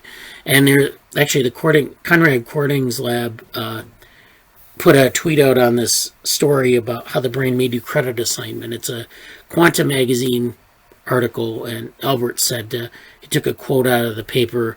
Been thinking about more biologically plausible learning mechanisms that might at least match the success of backpropagation. So that's our standard approach.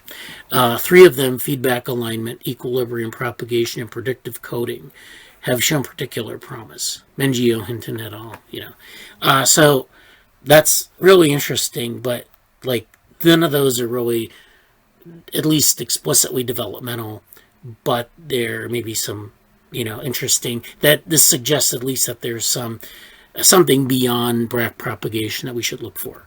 So this is the article in the, I didn't put the link to it, but this is the Quanta article, and this is artificial neural nets finally yield clues to how brains learn.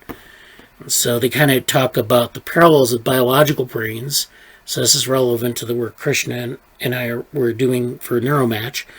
But, so we don't know how biological brains actually do this. We know we can do this in deep neural networks, but we don't know how this would translate into biology. And so one way we can think about a couple of concepts from theoretical biology then, and just kind of go through and see if there may be some possibilities. So this is the book, The Origins of Order. This is Stu Kaufman, who's a complexity person. And he came up with an idea about maybe 30 years ago called NK landscapes. And they're landscapes, they look like these epigenetic landscapes, but they're actually a little bit different. In this case, you have n-Boolean logic elements. So you have these 0 and 1 switches that exist, and think of them as like nodes in a network. And the network is random, so it's connected. There's no pattern of connectivity, although you can actually make the network have some sort of deterministic pattern. People have done this in the literature. And then you have the K stands for inputs to each N. So each N is a node, and the Ks are the inputs into that node. And so you can think about this in terms of a network where you have, a lot of connections into a node and a lot of outputs from a single node to other nodes, and it's a network that, and it really depends on the density of that network as to what the behavior of this landscape is. So for large K, where K is approximating N, so if you have as many inputs as you do logical elements, which means that you have this all-to-all connectivity, that every node is connected to every other node, then you'll have this full connectivity in the network. And it also produces this very rugged, stochastically generated landscape. So this is like a fully connected network. This, on the other hand, is something where there's a high selectivity in how network nodes are connected. So this is something to keep in mind in terms of our networks that we'll have in a developmental AI context. This again is another example of this. So this network is less dense than this network, and it doesn't necessarily map to these examples, but this would be an example of a low K surface and a high K surface. And this is a lower K network and a higher K network. Then another thing that it points out in these NK networks is they rely on something called a canalization function. And the canalization function is where you have these Boolean networks, and you can see an example here on the left, and you can actually generate these state transition networks. So the nodes are connected, but they also have a specific state, and those states can change over time, and it can determine what's connected to what and how they behave. And so it's kind of like in neural networks where you have weights and you have you have connections that drop out and things like that. And so there's that connection there. But also the canalization function is a specific case of this, where you have this Boolean function where one variable in one state can completely determine the output. So in this case, you have an example where you have this genotype A, where there's a gradual change between environments, and a genotype B where there's a sudden change between environments. It's almost like a switch went off.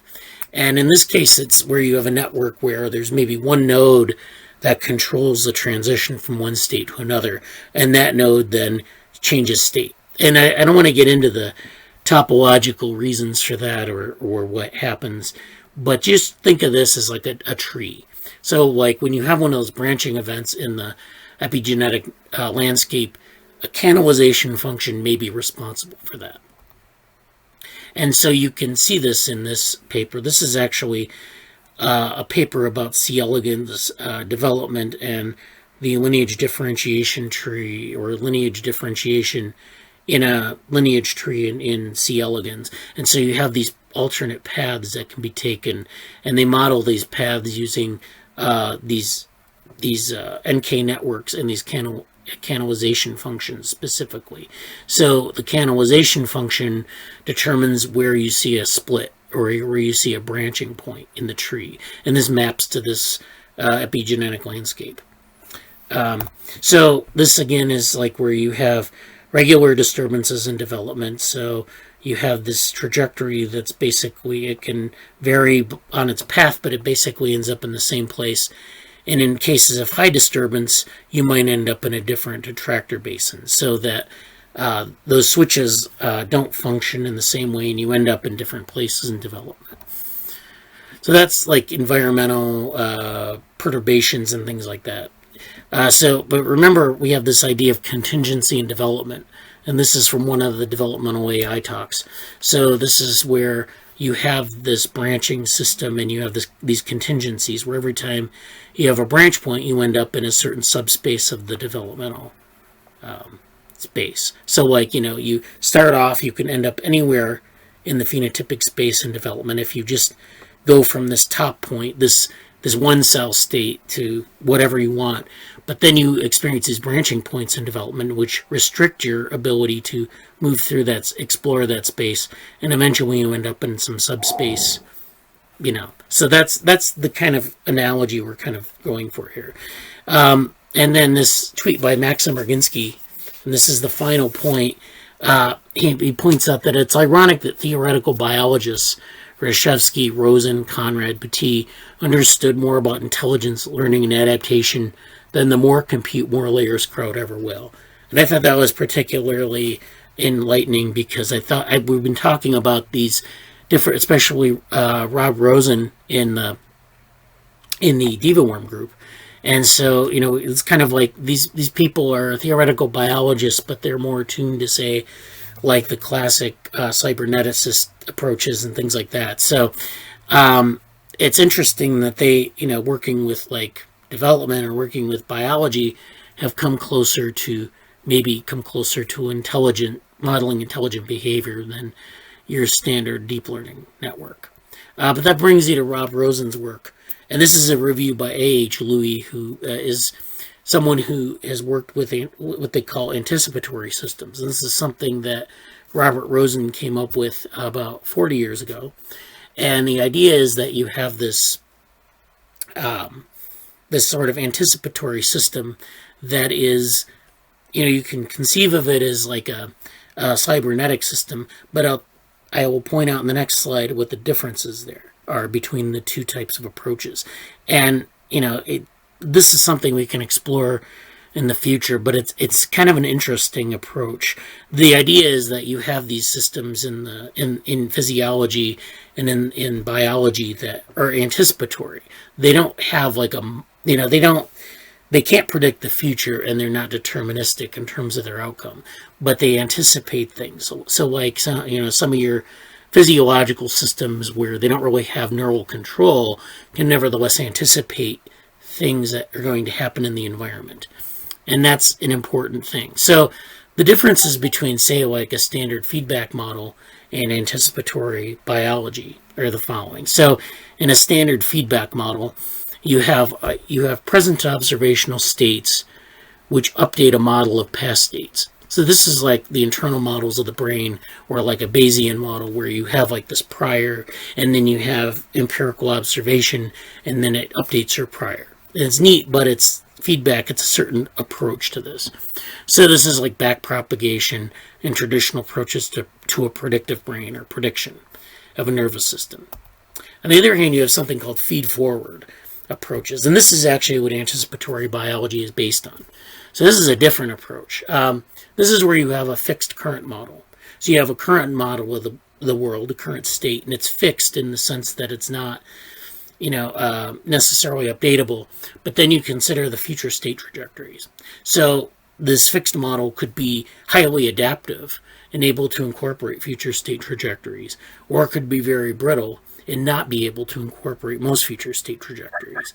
And in that way, you get this feed-forward activity that kind of drives it in one direction or another, and it may survive, it may not survive.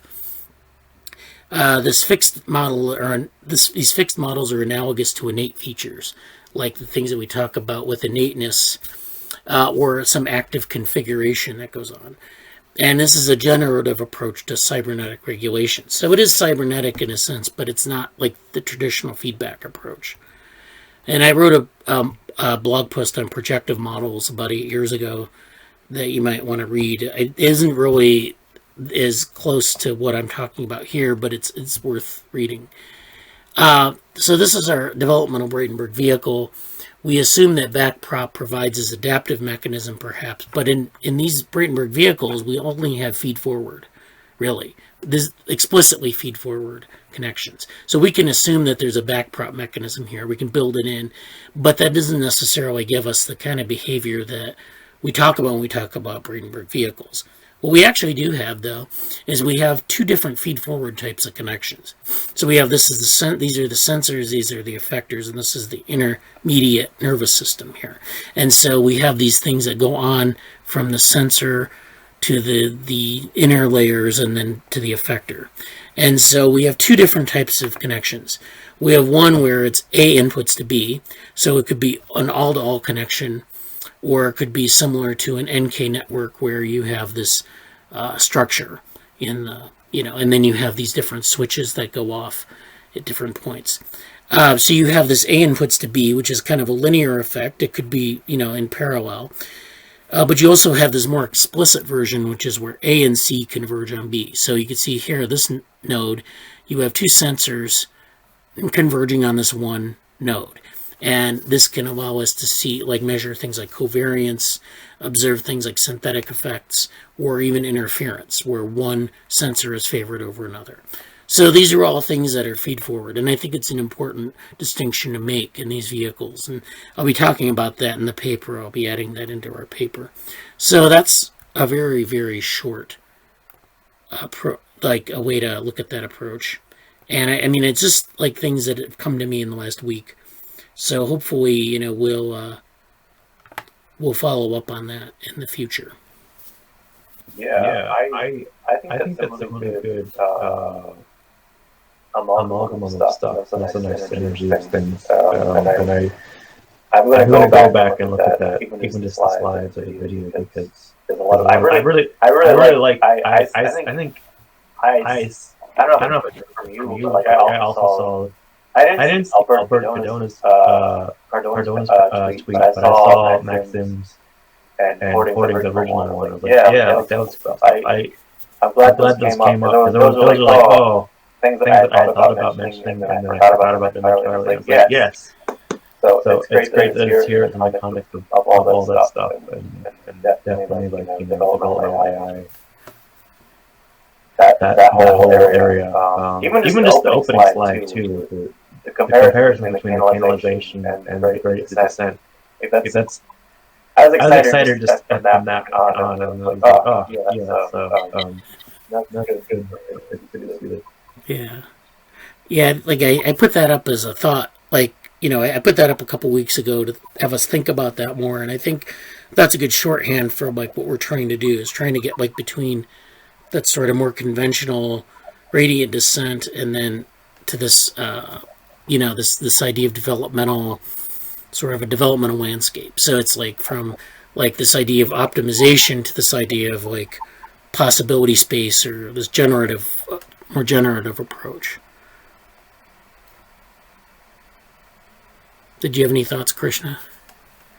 No, actually, I want to say like what I say? Yeah. So, like even I want to say something about the previous presentation that you were showing about that, something that like the snake pit and reducing the phobias. So I just want to say I once attended that lecture, and it was on cognitive science. So there was a theorem that confirmation is myth. It was something regarding that, and I have a great article on that. I'll share on Slack, and I think you should definitely read it. It was much more into philosophical side of AI, and it was like that you can't confirm anything. And there were examples of a lot of things that you can't confirm. Like for example, the color of your eye is brown. But one day you wake up and you get it blue. You can't confirm anything. It was like much more into philosophical thing of Sang-Tzu, and it include Paul Fairbairn. It was very philosophical. But yeah, if you can consider it in you can say AI or in general cognitive aspect, it was much very informative. I'll share it on the link. And regarding this thing, I have one question. I don't know that what I'm asking is true or that. So the thing that canalization you were talking about, does it have to do something with the atom optimization? Sure. I know they use it in like engineering and more, like it's broader than just development. So if you look up canalizing function, you'll see that there are a lot of applications. So I don't really know what the connection is there, but yeah, because when I was seeing that, I was getting a little bit resemblance with the atom function. So yeah, I just trying to ask. Yeah. Well, anyways, that's good. I think it's good for this week. So let's keep going on in Slack. And like next week, we can follow up on some of this stuff, and then we'll have some updates on the different projects. And yeah. And I'll be sending two abstracts. One on that positive feedback loop, and one on the AI ANN versus BNN abstract, extending abstract. Yeah, I'll send both of you on Slack so you can proofread it. Yeah. Look forward to it. Thanks. Shout out to all the people who have been putting stuff to work again today. Thank you, Danielle. Thank you. Is it Morgan? Yeah, Morgan. Morgan, Min, Angela, Aaron. A lot of people who like they're not in the meeting, but they're in our hearts and in our Slack and in our. Thank you. Yeah, thank you. So thanks for attending. Talk to you next week. Have a good week. Bye.